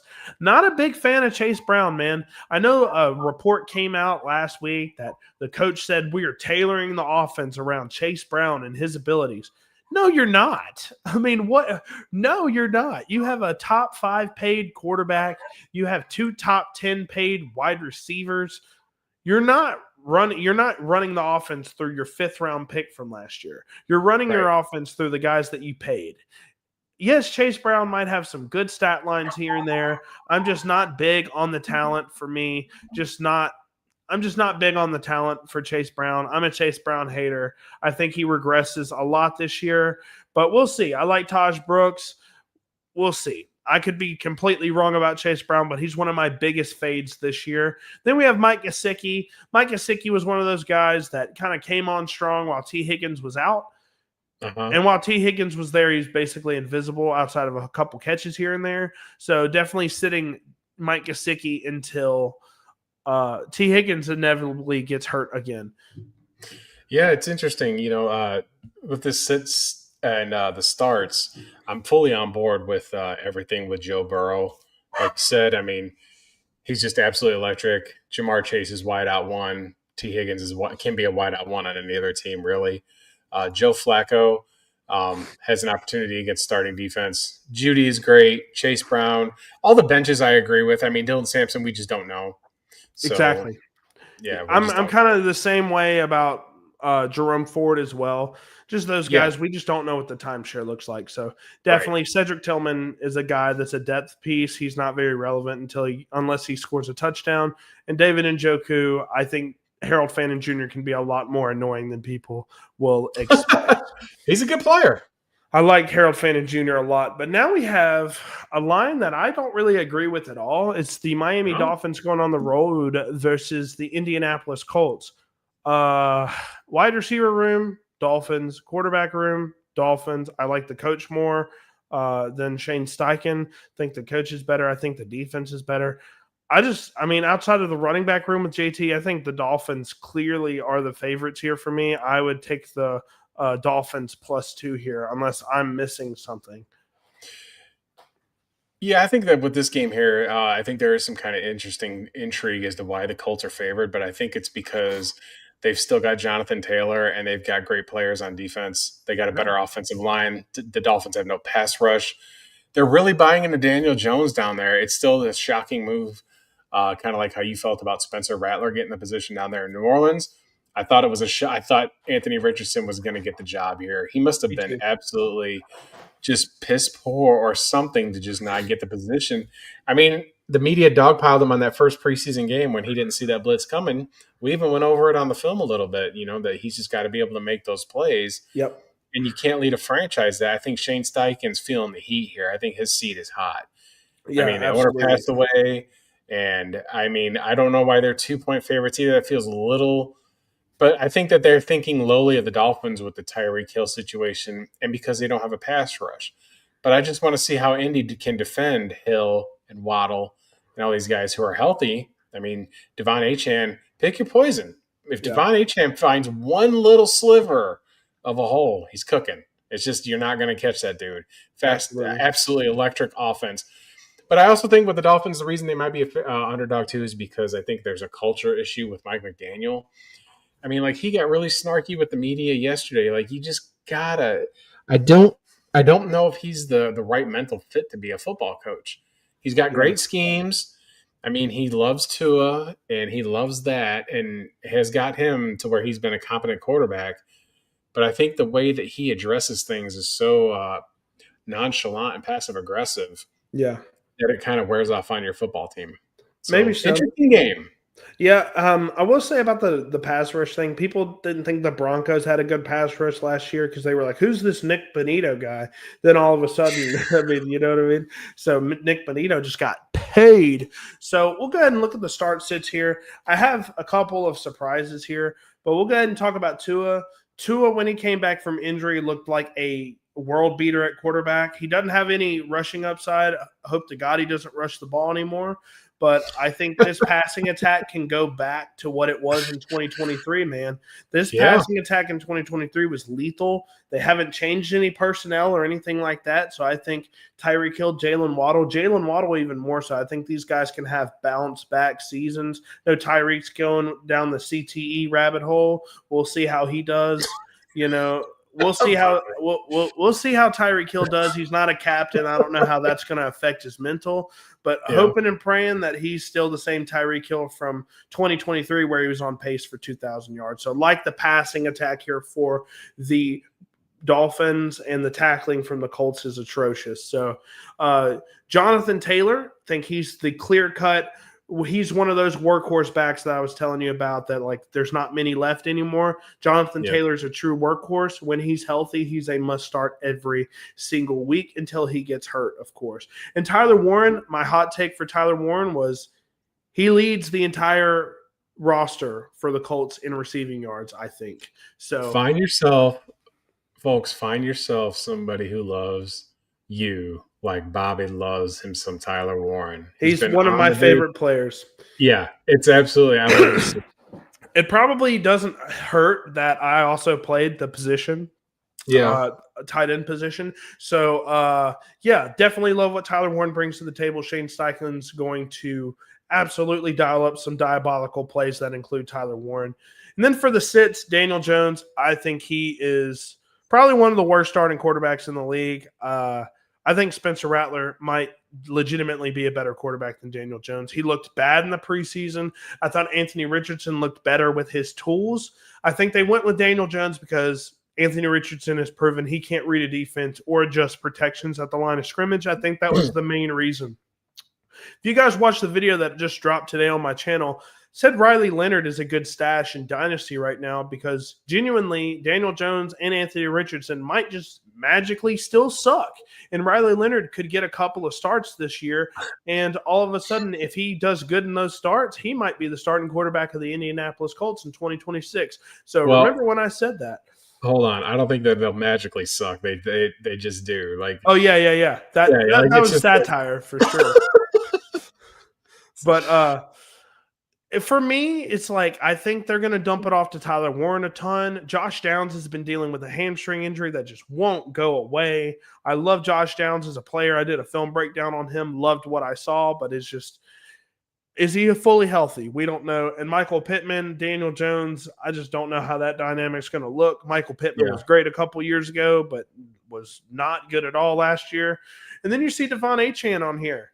Surprising. He's been dealing with a calf injury. Calf injuries are very much big ticking time bombs, and that will translate to Achilles ruptures. And just saying, guys, y'all don't want that. So Devon Achane, my hot take, top 12 is not in his future this year. I think he finishes as an RB2, if not even lower, if that calf injury gets worse or ends up popping in Achilles. Definitely don't want that for any player, of course. But with me, Devon Achane just a little too small for me. Ollie Gordon is a beast, and I think he'll be getting a lot of the carries this weekend. And then last but not least, I don't know if he was ruled out yet, but he's doubtful. Darren Waller, the tight end, he's been dealing with injuries all throughout training camp. He is a sit for me just due to that, and I don't even know if he's the same player from 5 years ago. Imagine that. He's not. Travis I agree Kelce with this touchdown. list. It's hard to sit any of those Dolphins. I would play Achan. If you got him on your team, it just depends on who your backs are under him. But Yeah, for because I sure. don't think it's an unfavorable matchup. There's no weather. It's week 1. But like you said, he's had these problems. He's like Kenneth Walker, but just better with his constant, injuries and this and that. He's got to stay healthy because, man, when he is healthy, he is absolutely dangerous. Absolutely dangerous.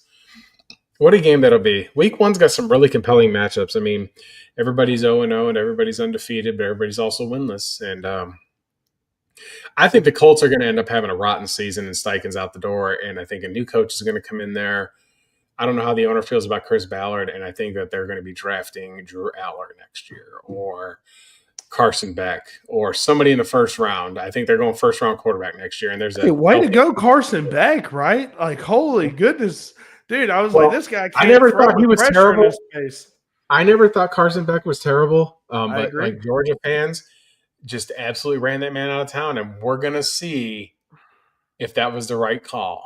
We're gonna see if that's the right call. I'm not gonna judge it yet. Great. I mean, Gunnar Stockton looked amazing, but again, it was Marshall, so we'll Yeah. see. Carson Hey, Beck already got a big win.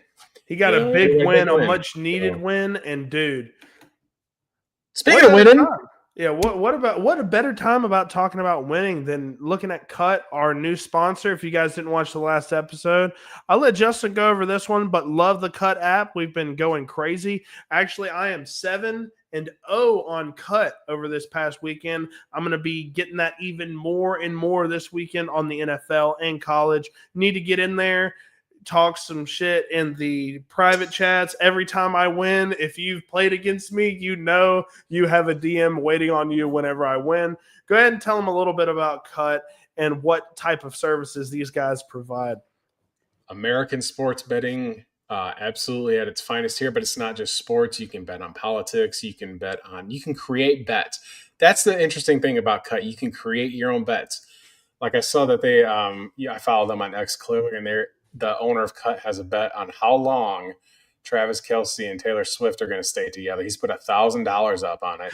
And if you take the bet, you don't have to bet $1,000 to meet his bet. You can bet $50 against his 1,000 and things along that sort. That's what's a really unique platform for that kind of thing.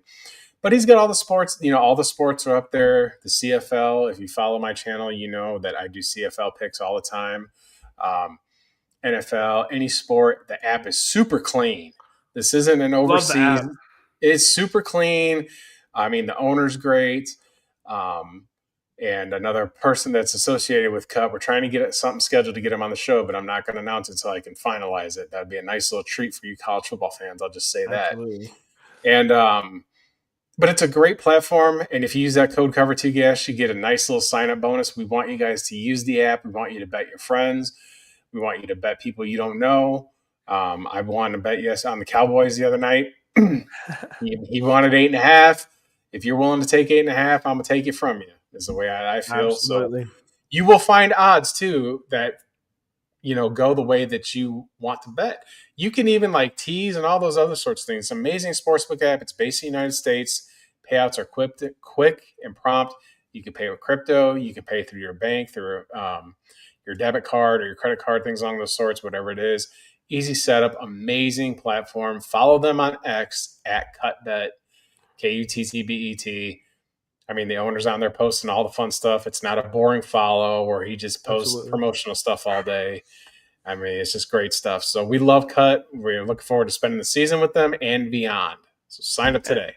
Yeah, and absolutely, you can use our referral code COVER2CASH during sign up. And additionally, whenever you do sign up, they will send you an email with some extra stuff to do, and you can get a $50 deposit bonus. That's what I did. I used that $50. I actually didn't deposit anything in the app. Ended up winning over $100 throughout the weekend, and I didn't invest anything at all. So you could do the same thing for sure. Download Cut, very good app for sure. Shout out to them. Thank you guys for sponsoring, of course. But now we have next up, we have an NFC South matchup. The Buccaneers versus the Atlanta Falcons going on the road in Tampa Bay. 2-point favorites. I think the Buccaneers, you already know my love for the Buccaneers. They are my pick to be in the Super Bowl for the NFC. I think they might represent the NFC in the Super Bowl. Either them or the Packers. I don't think the Eagles go that deep after what they showed in week 1 versus the Cowboys. How do you feel about this line? I feel like this is a pretty vanilla Vegas line.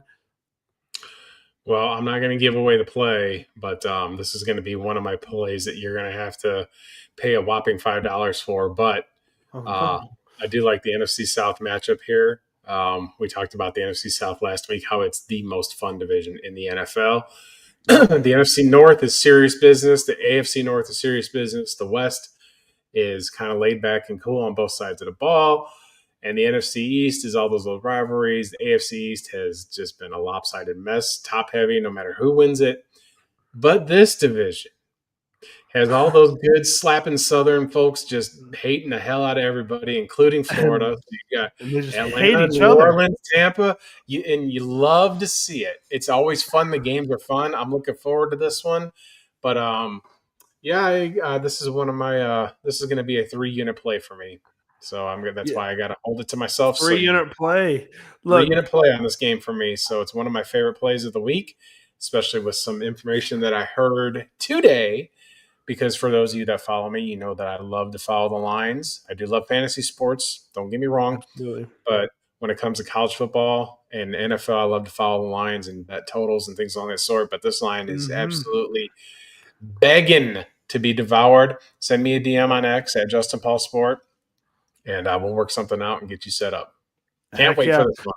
I wish this was in Tampa, man, because I love Tampa Stadium with the big pirate ship. I think that's just one of the coolest things ever, for sure. Yeah.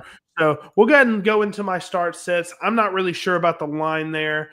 I think that's a really vanilla line. I would lean Buccaneers, but, I mean, you never know with week 1, like I said, because hey, we got a new starting quarterback in Atlanta, Michael Penix Jr. He's not new. He started the last couple games last year. He's not on this list because I don't really know how to feel about him. I did a full film breakdown on him, a full all-22 film breakdown on Michael Penix Jr. I like some of the stuff I saw, and other things I was like, hey, this is Sam Darnold. And then other times it was like, this is Baker Mayfield. And speaking of Baker Mayfield, Mr. Baker Mayfield's one of the premium starts for me during week 1. Beautiful story for him. Was almost on the verge of being a career backup. Revives his career in Tampa. Loved what he's doing. He threw over 40 touchdowns last year. Yeah, he might throw some picks along the way, but love Baker Mayfield. I think he's a high-end starter every single week. And then Bucky Irving, a superhero at times with the football in his hands. Love what Bucky's doing. I think he's the clear-cut RB1 there. He'll be leading in carries for sure for this offense. So definitely think he's a great addition. I like Bijan Robinson for the Falcons. I think he gets a lot of pass. Yes. Bijan Mustard. I think he gets a lot of carries. I think he gets all the pass game work. I think he's a premium starter. He could be an RB1 candidate overall for the finish. So brain dead option for him to start.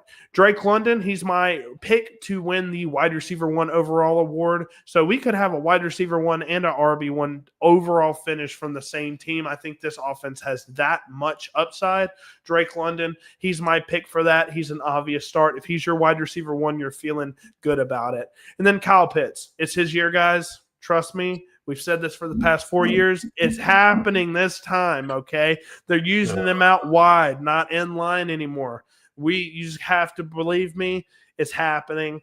I am blinded by the Kyle Pitts effect. I think he's worth starting. Yes, there are tight ends that are better out there that you can start, but if he's your tight end one and you waited on a tight end, I think that's a great tight end one to have. Then for the sits, Bucky Irving's really good at catching the ball out of the backfield. I think Rachaad White's only chance of being startable is him getting 5 or 6 receptions. I don't think that happens with Bucky Irving, even though I do like Rachaad White. I just don't think he's startable right now with how good Bucky Irving looks.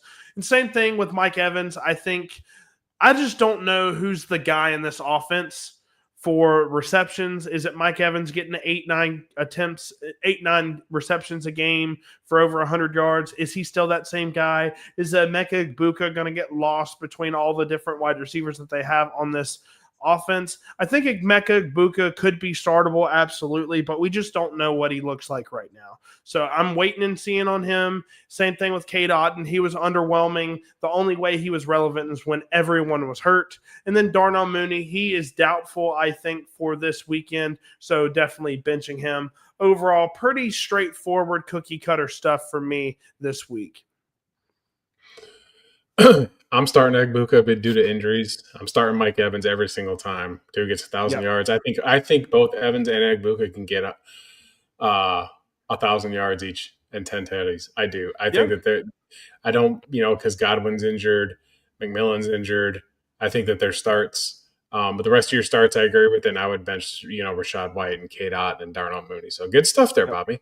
Outside of that, Falcons horrible at pass rush. They drafted 2 pretty solid edge rushers in the first and second round. Maybe that gives Baker Mayfield some fits. We'll see. But curious to see how those guys work out because they've been atrocious at hitting on pass rushers. But next up, we have probably one of the worst possible situations for a rookie quarterback week 1. It's the Titans going on the road to play the Denver Broncos. And man, Denver -7.5. I know you love Cam Ward. I know you like the situation for the Tennessee Titans. This is a tough situation for Cam Ward. I can't lie. I think this line's a little too high. I think this is the highest line of the week for a favorite. I don't know how to feel about this. I think the line's pretty good. I mean, you're starting a rookie quarterback on the road. But the Titans have some things going for them. They've got Calvin Ridley. They've got Tony Pollard. They've got defense or solid offensive line. They don't have Will Levis, the turnover machine back there. Cam Ward's going to want to be able to prove something. The man is about business in football. Absolutely. Going against Sean Payton on the road is a tough ask, but I don't really care for Denver's backfield. They've got some burners at wideout with Troy Franklin and Marvin Mims, and Cortland Sutton's a great wide receiver. But I think that this game could be competitive. I don't think that the Titans are just going to get blown out of the water. This is definitely the most lopsided matchup, like you said. But the Tennessee Titans, they are trending up. They are trending up. I think that next year, when the draft comes around, we're going to see them get more players on defense. But their offensive line looks good. I think that they might get a running back in the 3rd or 4th next year. Because Tajay Spears, I just don't think they've got no knees. He's on IR also. It's just, and Tony Pollard's going to be 30 next year, so the Titans are going to be in the market for a back.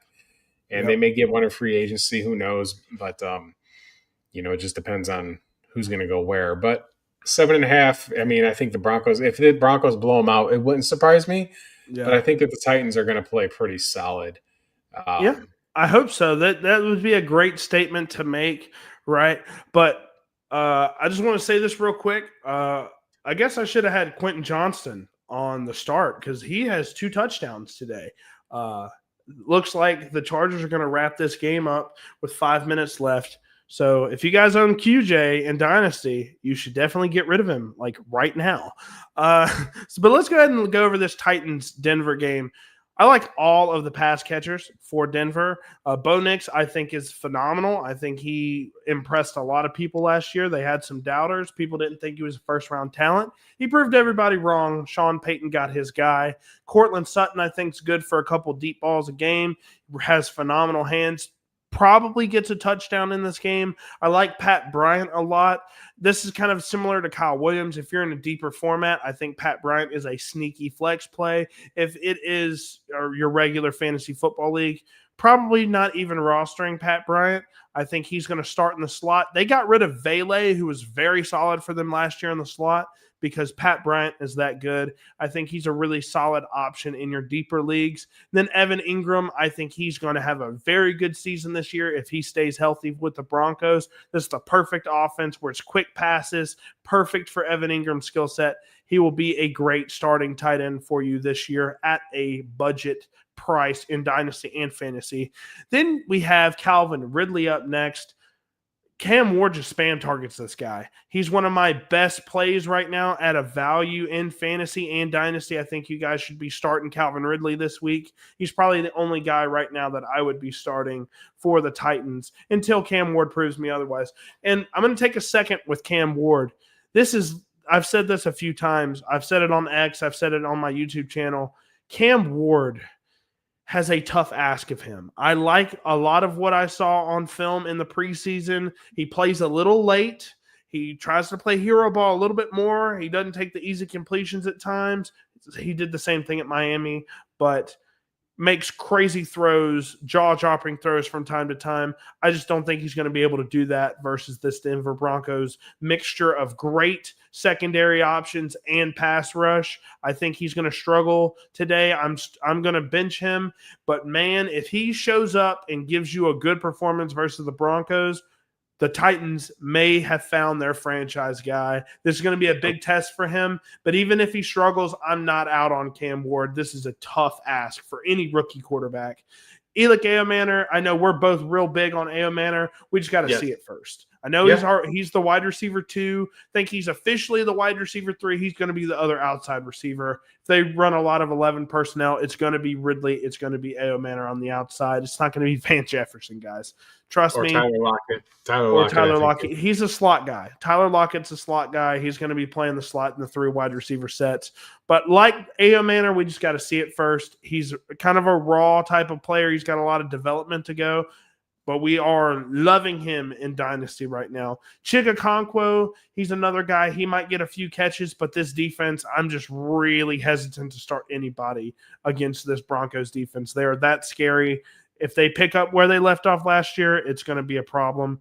And then for the backfield for the Broncos, we just don't know what the timeshare looks like. RJ could get a ton of carries. JK could get a bunch of carries. We just don't know. So I'm avoiding both of those guys until we see who's going to be leading this team in terms of carries. Anybody on here that you disagree with or agree with? I mean, I would start Cam Ward if I needed to, but the rest of it is fine. I mean, I'm not certain on Pat Bryant. I think there's better options for them. But it's overall a good list. I mean, this is a little bit more what you do with your wheelhouse as far as fantasy goes, but I'm not big at any of those guys that you got sitting down. I'm not an RJ Harvey guy. If you get that late production in college, I'm not buying you. Like, I'm just not. You've got to prove it. You got to be an early declare at running back or wideout for me to have more of a belief in you, especially when you get 24, 25 years old. Like, what are you doing? It's time to go bag the groceries and get on LinkedIn. But we'll see. We'll see what they do. I mean, prove me wrong. Yeah, absolutely. Next up, we have the 49ers going on the road to Seattle. CMC's currently questionable at running back. I think he plays. The people that are big fans of the 49ers, some people that are kind of deep in that organization, say he's going to play. It's just this is kind of like his thing. He sits out Fridays. So how do you feel about this line? I feel like San Fran minus 2.5 is a decent play, but they're banged up at receiver, man. They're banged up. But where they're not banged up is offensive line, and defensive front's going to be there. I think that they can absolutely devour Seattle in this game. The line makes sense, but we got Sam Darnold making his debut for Seattle, and they do have weapons on the offensive side of the ball. But I think you might going to see a regression on Sam Darnold to return to his Jets seeing ghost days, because he's just not going to have the same protection he had in Minnesota. The Vikings, I think, were foolish to let him go. I mean, he was absolutely thriving in that system. He made the Pro Bowl. He had an amazing year. They won 13 MVP candidate at one point as well. It just blows my mind that they let him walk out the door for an unproven But he's got an opportunity in Seattle who's got, Smith and Njigba. They've got Kenneth Walker. They've got Charbonnet. They're not really great at the tight end spot. But, I mean, a lot of people like Elijah Arroyo, and we'll see what they're able to do. But the 49ers are healthy right now. When they're healthy, they're one of the most lethal teams in the NFL. Even with a half-ass C-Mac, we just don't know. But they got Brian Robinson in case, and that's not the worst replacement to have if Christian McCaffrey can't go out there. But if he can, and I assume he will, it's not going to be that big of a deal if you don't have elite wide receiver play. So it should be an interesting game. Absolutely. I actually traded Brian Robinson in one of my Dynasty leagues for a 2026 second-round pick. I was thrilled at that. So we'll go ahead and look at this. Start sits now. Brock Purdy, Christian McCaffrey. Christian McCaffrey I think will play. I think he'll play fully. The Fridays, like I said, that's just kind of a thing with him. He doesn't practice on Fridays, just kind of takes the day off. Brock Purdy, I think this defense for Seattle has some holes. I think he'll exploit that. Ricky Pearsall and George Kittle are going to eat in the pass game. I think Kyle Shanahan, he's just a good offensive mind. He's going to get this offense going. I would even start Jawan Jennings maybe as well as a potential guy. But, yeah, I think those four guys, the leading guys in this offense, are who I would be comfortable starting. And JSN, I'm not a big believer in Sam Darnold in Seattle, kind of similarly to how you feel. But I do think JSN will get a lot of scammy kind of targets, and he's a very talented yak receiver. I think he will eat, and I think they will basically make this game plan around JSN and understand that Sam Darnold should not be throwing deep down the field with this offensive line that hasn't really improved that much. So in terms of sits, for me, Sam Darnold, I feel is a strong sit, honestly. He's just – I need to see how he does in this system. Just not a big fan of Darnold because we've seen him in years past where he's got issues, pressure in his face. He's like, oh, hey, the defense throws it to him. He just loves that. He loves throwing to the defense when there's pressure in his face. Kenneth Walker, he's been banged up all offseason. I'm staying away from him until he proves me otherwise. Cooper Kupp, same kind of deal. He's been banged up a lot. I don't know what his role in this offense is. Is he going to be kind of like the 1A, 1B to JSN? We're not sure. So I'm staying away from Cooper Kupp for now until he proves me otherwise. Elijah Arroyo, wasn't big on Elijah Arroyo at all coming out of Miami. Thought he was a big play merchant. Didn't really see a lot of things with him. I thought he was fairly slow as well. So avoiding him at the tight end position, there's probably a bunch of people on your roster that you would rather start over him. And Brian Robinson Jr., I will say if Christian McCaffrey gets ruled out, it's going to be a game time decision. I doubt it happens. Brian Robinson Jr. will then obviously be a start. But for me, Brian Robinson Jr. is a sit. He's going to be the goal line back. Maybe that's at best. He's a high-end handcuff for me. Yeah, I don't really have a whole lot of disagreement with this. I mean, you just don't know with Brian Robinson what they're going to do. So it would make sense to start Christian McCaffrey until you get some late news. I'm benching everybody on Seattle until I see how they do. So this is pretty – I mean, JSN's going to get his looks. But like I said, with that shaky offensive line in Seattle, I think it could be a long year. And you might see Jalen Milroe get some reps in there. I mean, he can. I need to say a little bit about this. So Jalen Milroe's line right now is 0. His fantasy projection is 0 points. I think that's so stupid because if they get on the goal line, he's absolutely going to be in some packages. So keep that in mind. I think he's a great stash. He could do the tush push. He's strong. But their offensive line is not. That's the difference. Exactly. Their offensive line is just an absolute abomination right now. So it's going to be a long year. I think this will be a long game because the 49ers are healthy. Trent Williams is back. Nick Bosa is back. I mean, Fred Warner's there. Their secondary is a little weak, but if you can get home and that 49er, I mean, there's clips of Geno Smith last year and Kenneth Walker trying to make plays, and they can't do anything because they don't have any time. So It could be a tough sledding year in Seattle. I don't like either one of these teams, just so y'all know. I don't like either one of them. So if they fucking tie, I'll be happy with that at 0-0. I thoroughly hate watching. Not a fan of either. These two teams and the Bears and the Vikings, but the Seattle and San Francisco specifically can just go that way. Just stay out of fair enough. Stay out of places. Go do something. We're talking about some Packers football. So this is This is an exciting game. The Lions versus the Packers. Green Bay are minus 1.5 point favorites.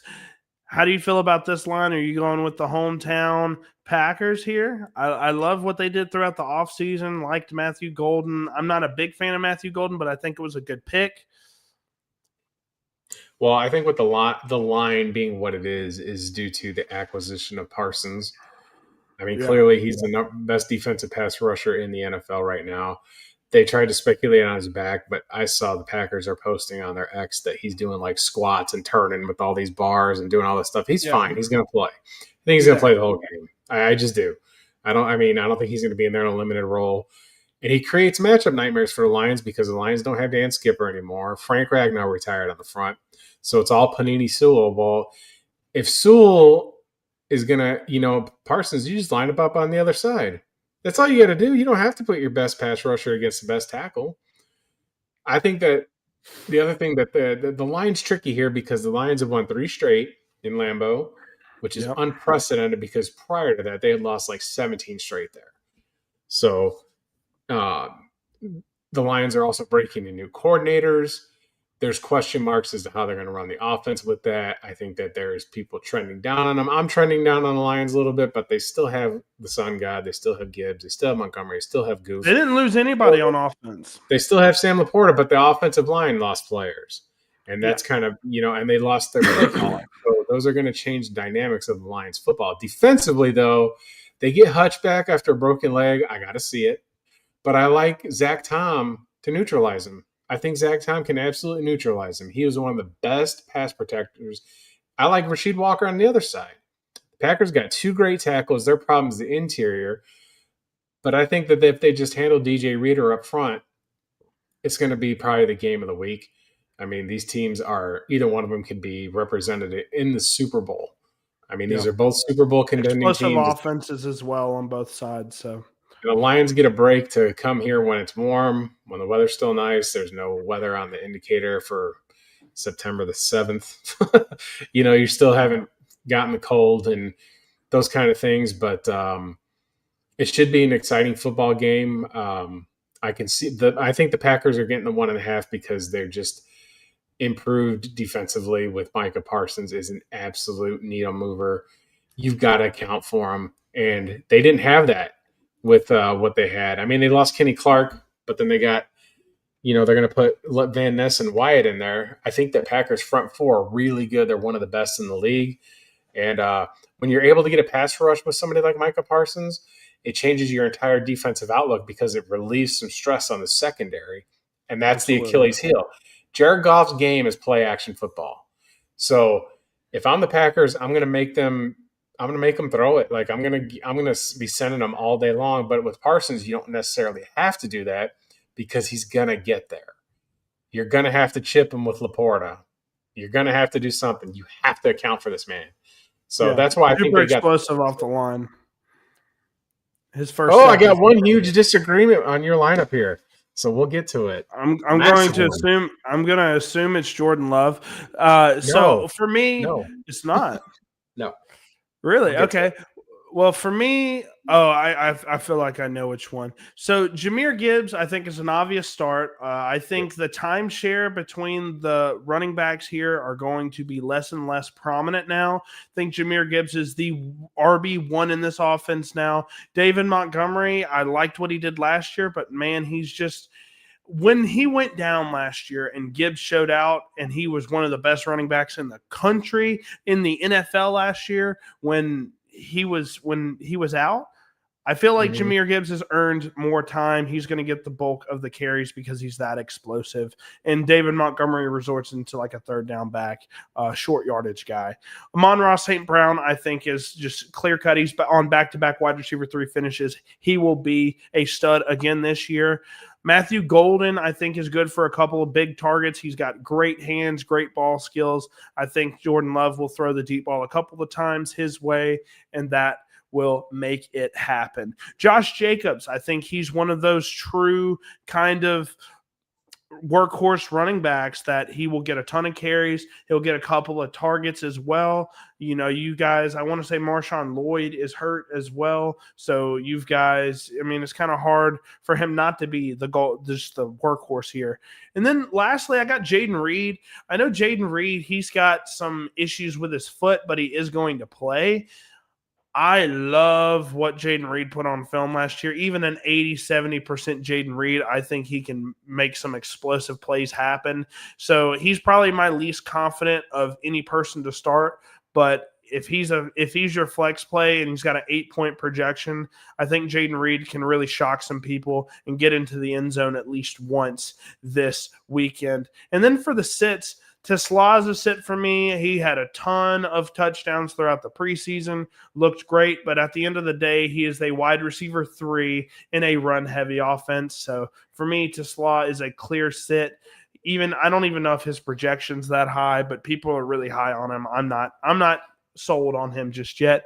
Jameson Williams, not too big on him either. He's just more of a boom or bust type of wide receiver. Maybe he gets a big play here or there and gets a touchdown on a deep bomb, but I feel like a lot of his big plays came on Ben Johnson scheming him open across the middle, and trick plays were his thing as well. I just don't think the juice will be there with him now that Ben Johnson is gone. I think there'll be more of a dink and dunk offense and not play all these really flashy trick plays where Jameson Williams really got a lot of his points last year. Then with David Montgomery, I kind of talked about him already. I don't think he gets as many carries as he did last year. His upside, I think, is him sneaking in on the goal line for a touchdown. I think that is his upside for the week. And if I'm betting on him scoring a touchdown for him to be relevant, I'm moving on. Jordan Love, I think Jordan Love is a startable quarterback. I just didn't love what he put on film last year. He was very gunslingery, made a lot of crazy decisions.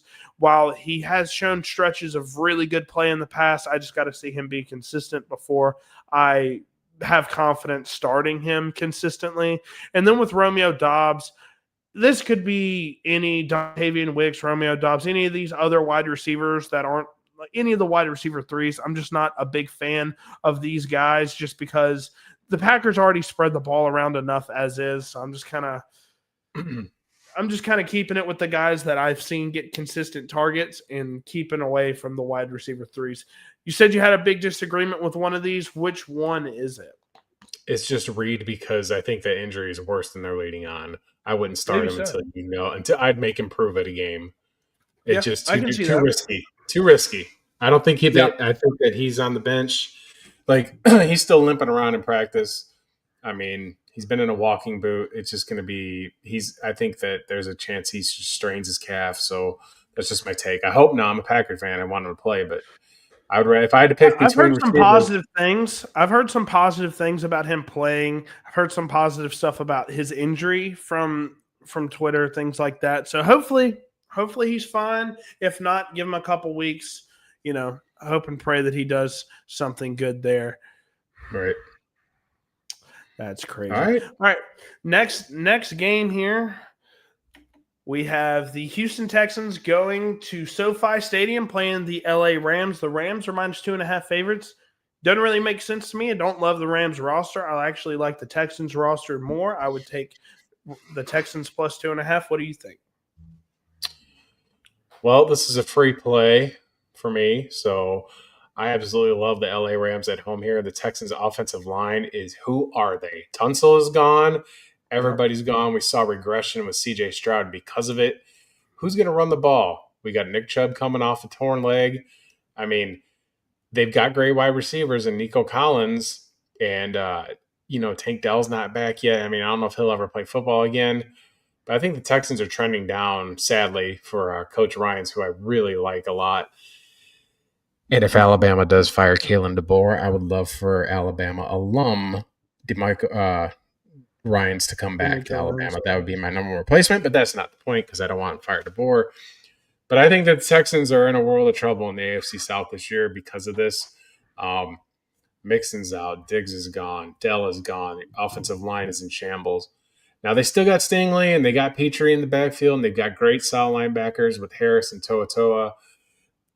They don't seem to have an elite pass rush, but the Rams absolutely do. And I think Jared Verse is going to absolutely wreck this team. I just feel like he's going to have the defensive player of the week because he is the best interior defensive lineman against a offensive line that has massive question marks. Might be the worst one in the league right now. And I just don't know what the Texans are going to do this season.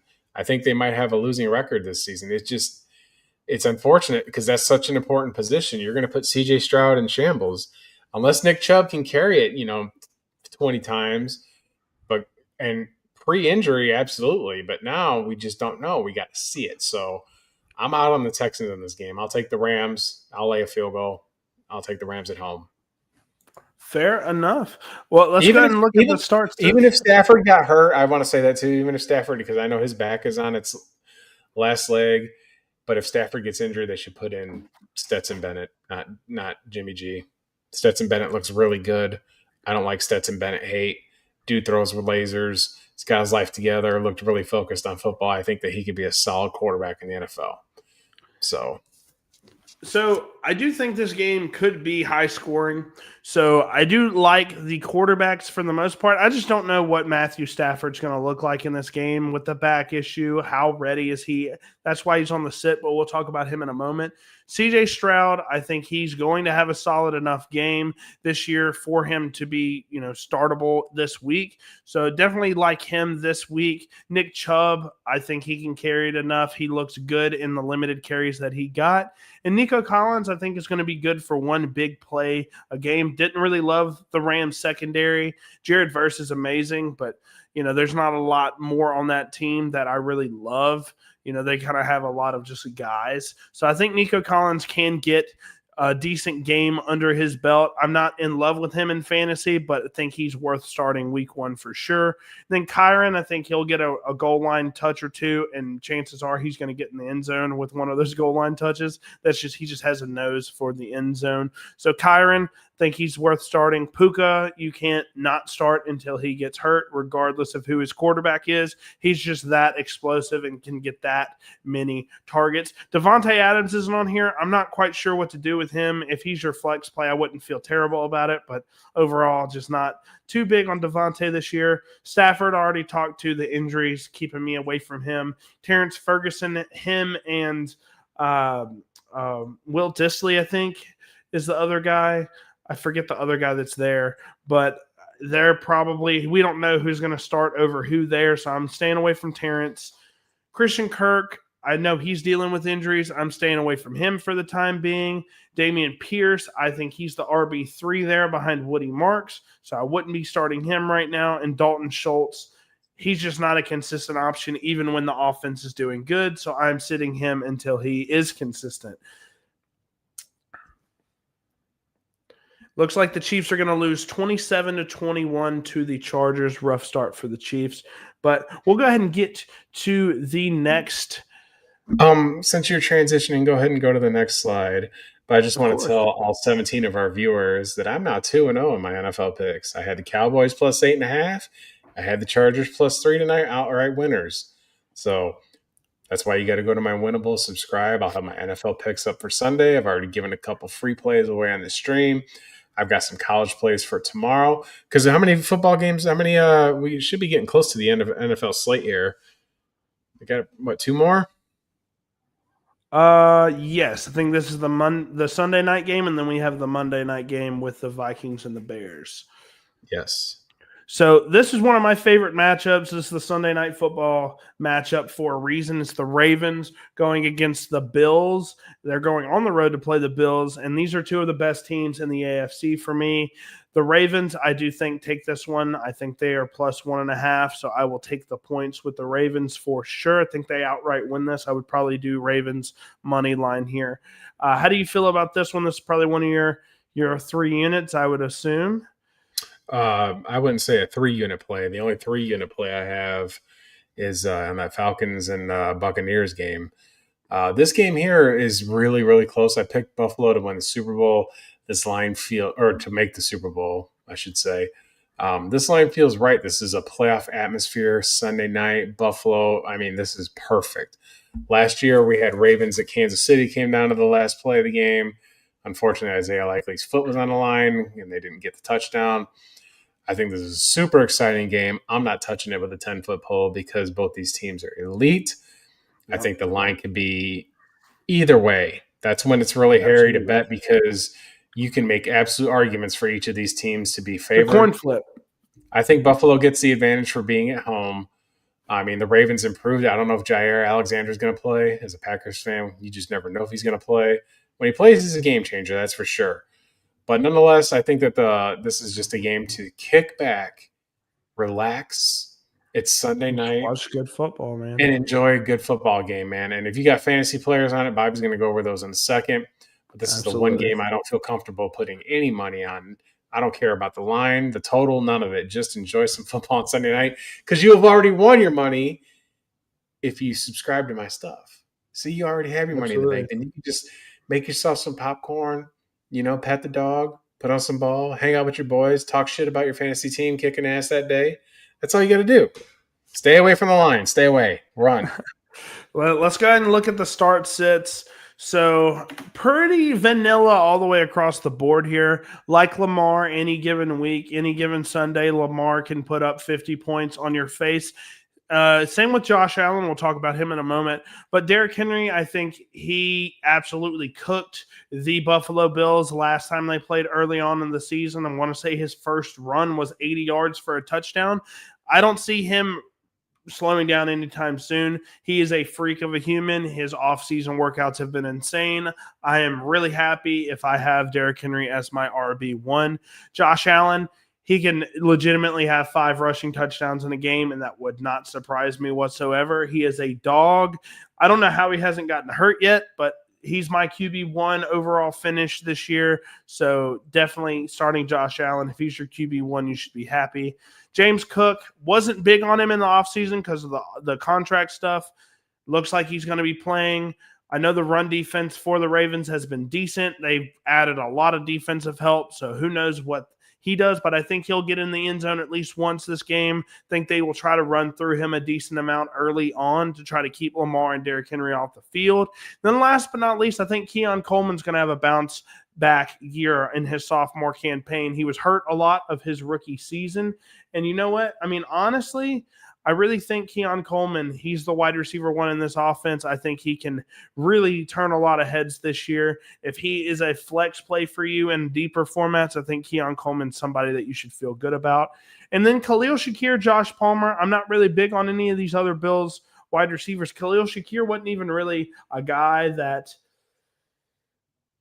for me, I don't know. Khalil Shakir is just not really a guy that is consistent for me. He can get you like 10, 11 points maybe, but that's like his ceiling. So I think Keon has big play potential, and that's why I would start him over these other guys.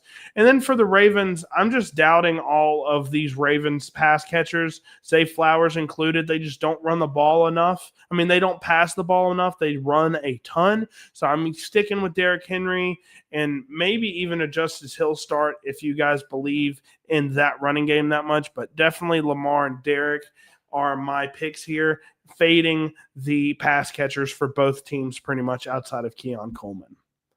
Get some comments here. Let's see. NFL is, let's see, hold on. The NFL is soft.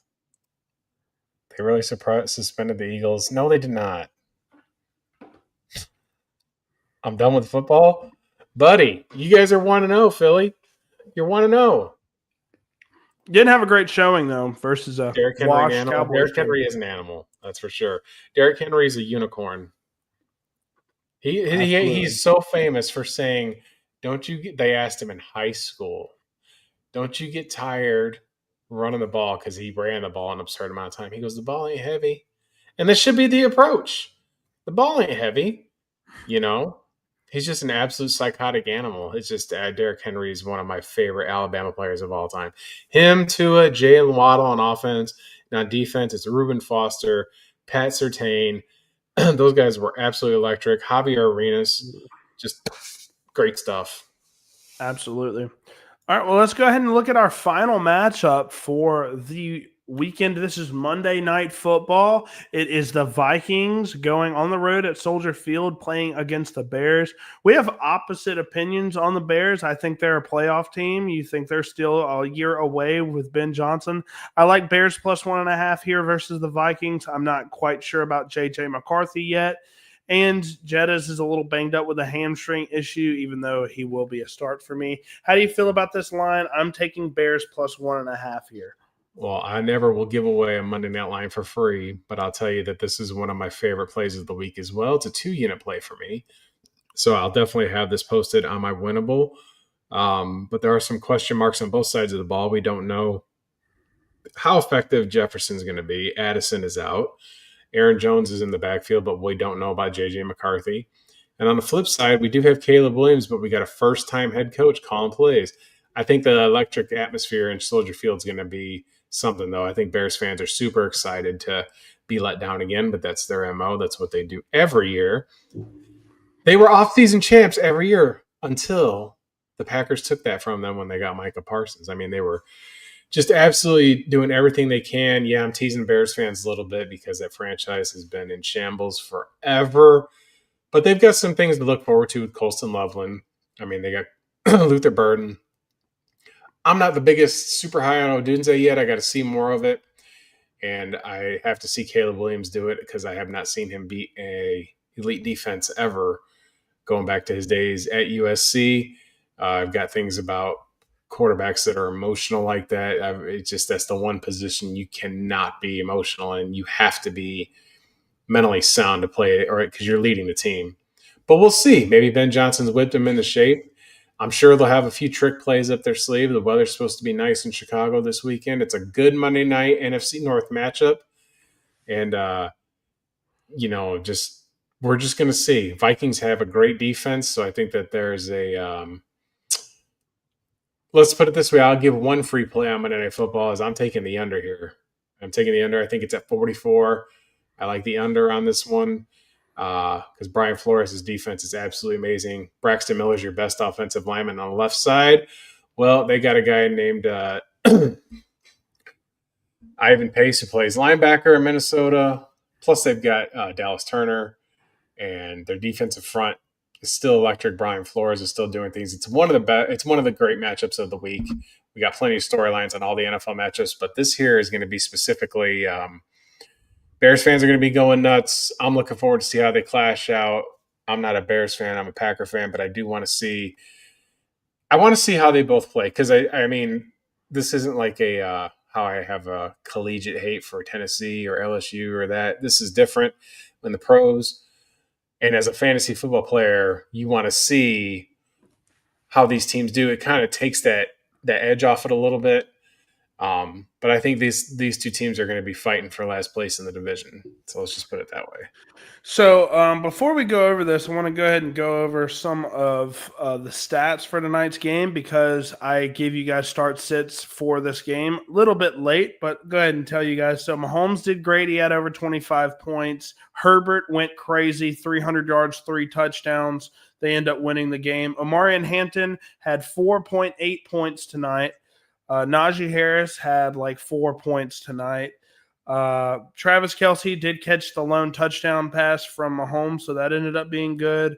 Hollywood Brown had 10 catches for almost 100 yards, so that was nice. So for the most part, my start sits outside of Worthy. Of course, you can't predict injury. Looked pretty good, y'all, so definitely this isn't just nothing. Obviously, I could have got lucky from the one pick this weekend, but we're going to look at this line. We're going to look at these start sets, and hopefully you guys can instill a little bit of confidence in me from that. So I do have Caleb Williams as a start. Guys, I'm a big Caleb Williams fan. I have a ton of shares of him. I've got him going in a lot of fantasy leagues this weekend. So excited about what he puts on film Monday night. I think him, DJ Moore, and Rome Odunze are going to have an explosive passing attack. I think they will run the ball a decent amount. I don't know how efficient this run game is going to be, but but I do expect them to play from behind at some point throughout this game, and Caleb Williams is going to have to make some plays. And I think he's got two great pass catchers along with Colston Loveland and Cole Kmet. I do imagine they're going to be in 12 personnel a lot, and those two wide receivers are going to be making plays.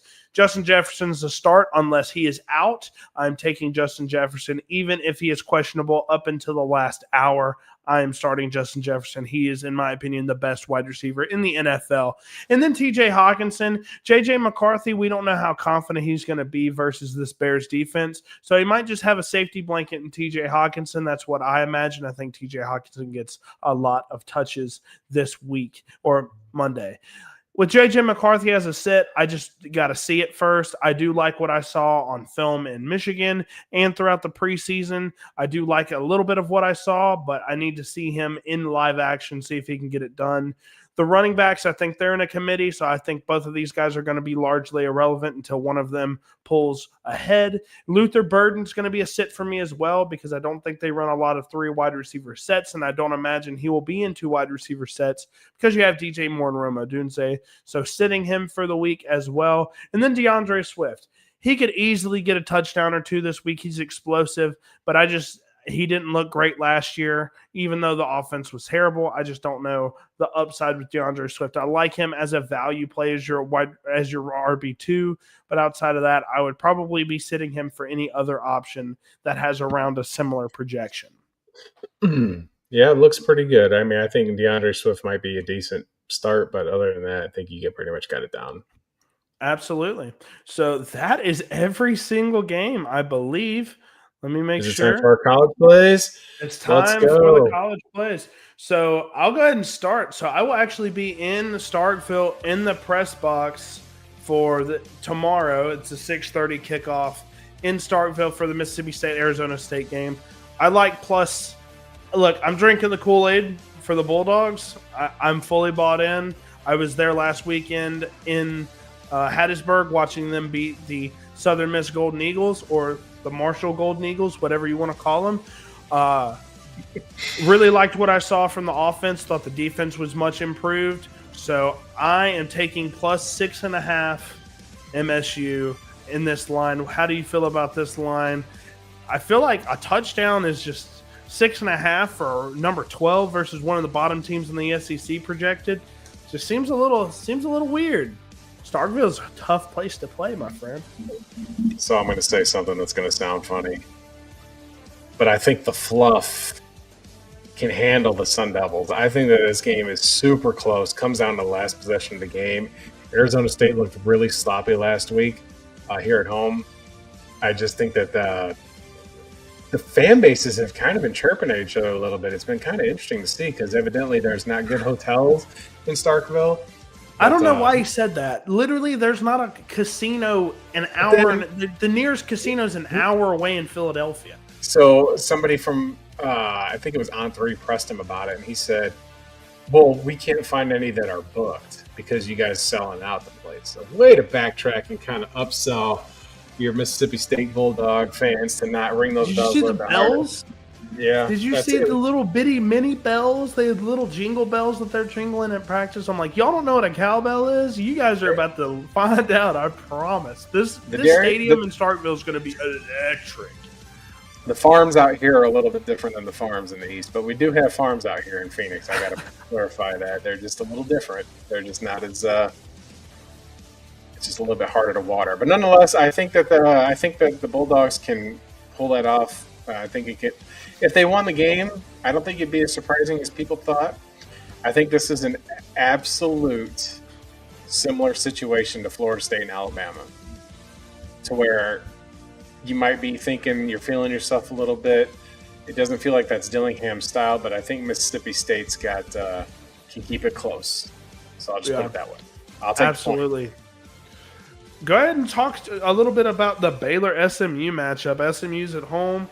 They've got some exciting players. They're minus 2.5 favorites. How do you feel about this one? This could be another upset easily. Well, the thing is with Baylor, we got Sawyer Robertson. You know, last week we saw Baylor lose the game to Auburn, but what did Sawyer Robertson do? He threw for 413 yards against SEC defense. Now, granted, the game was at home, And I told people on X prior to the game that Auburn's secondary was going to get carved up. At Southern Methodist, I just don't know what we're going to kind of fully see from that team. I mean, they're at home. This is one of those Big 12 Texas games that is of the old Big 8 era. And we could see anything really possibly happen. The line is kind of where it should be for these kinds of matchups. Teams feel a little bit even. I know Southern Methodist is trying to make a run to go to the playoff again last year.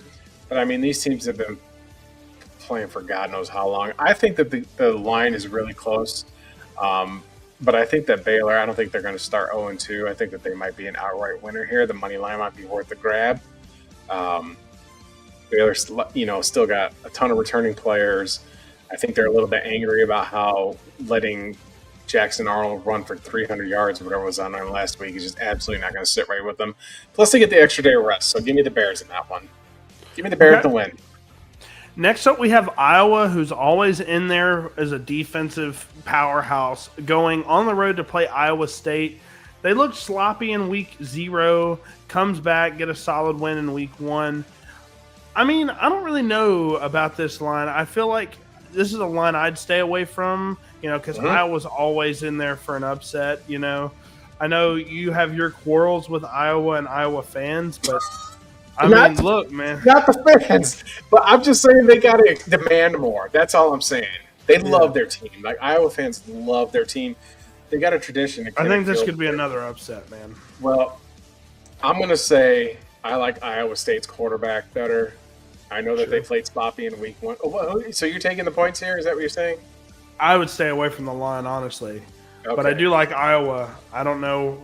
This is a close game, man. Because Kansas State looks like a shell of themselves, and they took Iowa State down to the wire in week 0. I mean, Kansas State almost lost to North Dakota last week. Well, Iowa doesn't move the ball as well as Iowa State does. This game is in the Cyclones' home field in Iowa City. It's a rivalry they play every year. It seems like week 1 or week 2, these games are always close. They're always fun.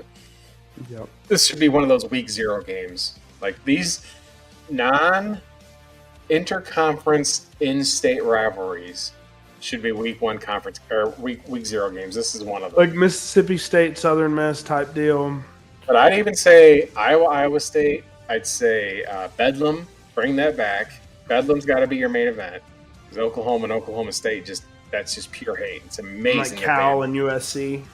And then, no, I was going to say Arkansas and Arkansas State. You got to do a little something a little light, but something that's within the same state. But nonetheless, I think Iowa State's going to cover the spread here at home.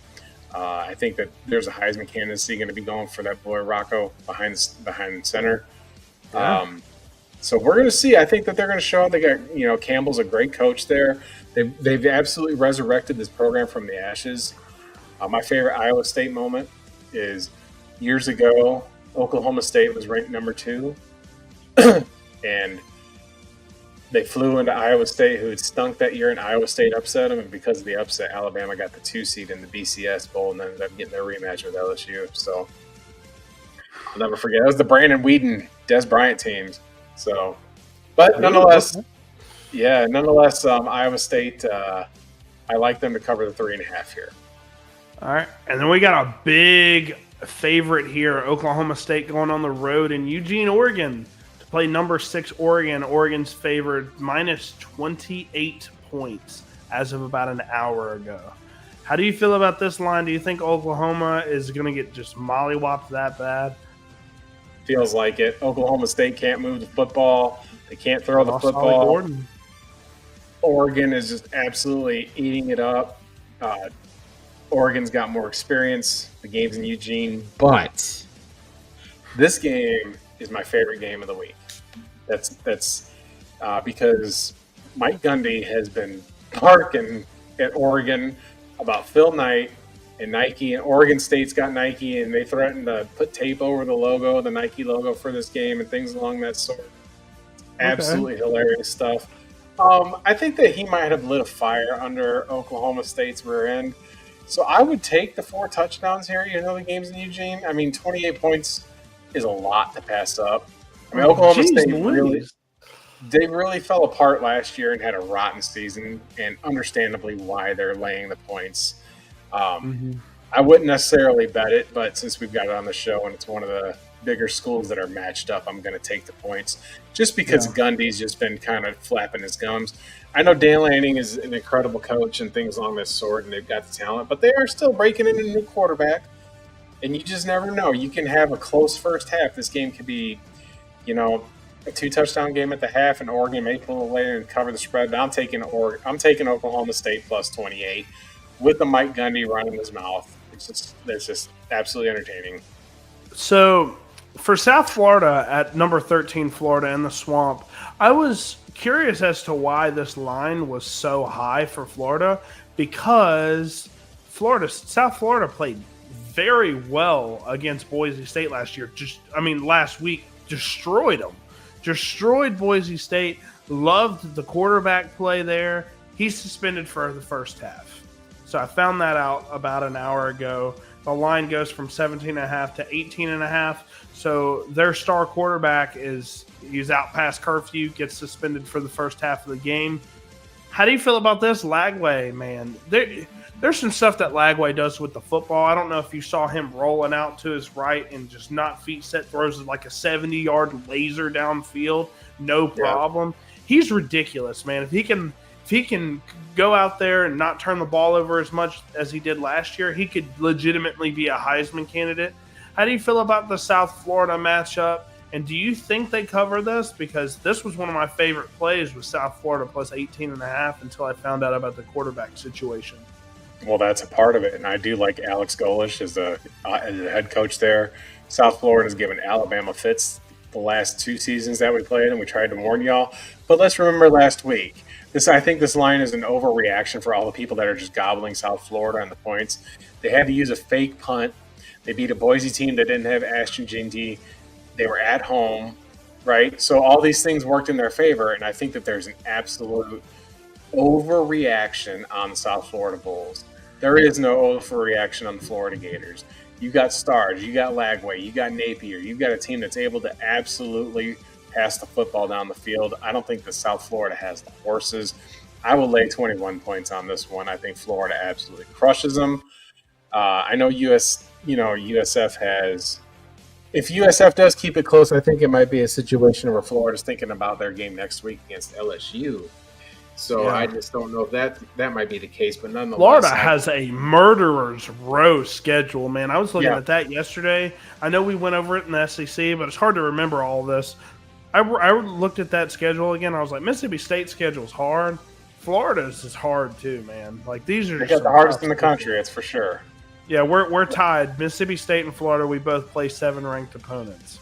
But I do think that Florida sends a message here, and I think that, like you said, your quarterback's got to be in a position where he can't harm his team, and he's done that. And you just don't know how a team's going to come out and respond, especially in the first half like that. I mean, he's got to suspend his player. You've got to have maintained composure over your football team. And it's just overreacting to getting that big win for your program against a grossly overrated Boise State team. I think Florida crushes them. I think it's a crush. All right. Well, I think in a lot of people's opinions, I think the best game of this weekend because, week 1 we had a lot of big-time matchups. Now all these big teams, these ranked teams, this is when they're getting their cupcake matchups, a lot of them. So the biggest game here we get, honestly, is Michigan going on the road to Oklahoma. Number 15 versus number 18. I love Oklahoma minus 5.5 here. I like Bryce Underwood, but I think this Oklahoma team with Mateer. I think Mateer honestly is at the top of the Heisman contender watch right now. Thankfully, he doesn't get any trouble with what he did in the offseason, so it looks like he's going to be starting all season. Man, I think Mateer goes in there and really makes a statement versus this good Michigan defense. How do you feel about this matchup? I'm taking the minus 5.5 with Oklahoma. Me and you both think they're a great team. Yeah, I like Oklahoma this season. I think Brent Venables, his job's on the line here. They had a really unique season last year, but they absolutely upgraded at quarterback. Michigan, this is their first true road test. They really were having problems putting away New Mexico last week. It was just absolutely – everybody's just drooling and salivating over Bryce Underwood. But, again, you're at home. You're playing a team that's not very good in New Mexico. You can't blow them out. Now, this game the coach should be suspended for because Michigan can't get out of their own way with their cheating. But this is their coach, Jerome Moore. This is where he went to school. He went to Oklahoma, and that's why they didn't suspend him, because that's his alma mater. But nonetheless, Michigan's really heavy on the defensive front compared to Oklahoma's front. But I think that Mateer's got more than enough tools to get in there and win this game by a touchdown. I think Michigan falls back to rank number 21, 22 after this. I mean, kudos to them for going on a road for an SEC game. Last year, Texas went in there and smacked Michigan in the mouth, big house. But I don't think that they can go down to Norman. I think that that place is going to be rockin' boomer, and Sooners will be a top 15 team after this game for sure. Yeah, I can definitely see that for sure. And I think that's everything, man. Let me look. I think we have done it. Yep. We've been on the air 2.5 hours. Ladies and gentlemen, we have 18 viewers. But Bobby's got children. It's Friday. It's late. Do you got anything you want to promote before we get out of here? I'm just excited to watch some of the 11 o'clock kickoffs in the morning, and then I'm heading to Starkville right after those games are over. I'm going to watch my Mississippi State Bulldogs destroy some Arizona Sun Devils. That's what I'm here for, and that's what I'll be doing tomorrow. Yeah, I'll be watching football, but I will miss the Alabama game tomorrow, sadly, because my daughter wanted to go see Lincoln Park. And they are in town, so I have taken her to the game tomorrow. I'll catch maybe the first half. I don't live too far from where the venue is. So, but no, LM, and I hope Alabama comes out with a statement. They absolutely need to. Bama fans, if you're still watching, take a breath. Go touch grass, as they like to say. Go do something fun. They're going to be fine. Absolutely. Just have faith. I know it's hard. We don't have Nick Saban anymore. He's not coming back. Quit comparing him. You're hurting your own feelings, is a term I like to say. You're hurting your own feelings doing that kind of nonsense. But with that being said, on behalf of Bobby from Bobby's Big Board and our wonderful sponsor, Cut, and all of our 18 viewers, I'm so thankful that you guys tune in every Friday. We will have next week's matchups. We won't have a Friday night game to get in the way. And, so follow us on X, and I will have my video up tomorrow for my free college play, and I will have one on Sunday as well, and I have a big 3-unit play. 2-0 on my NFL plays. Hang in there. I hope you all have a great weekend. Thank you so much.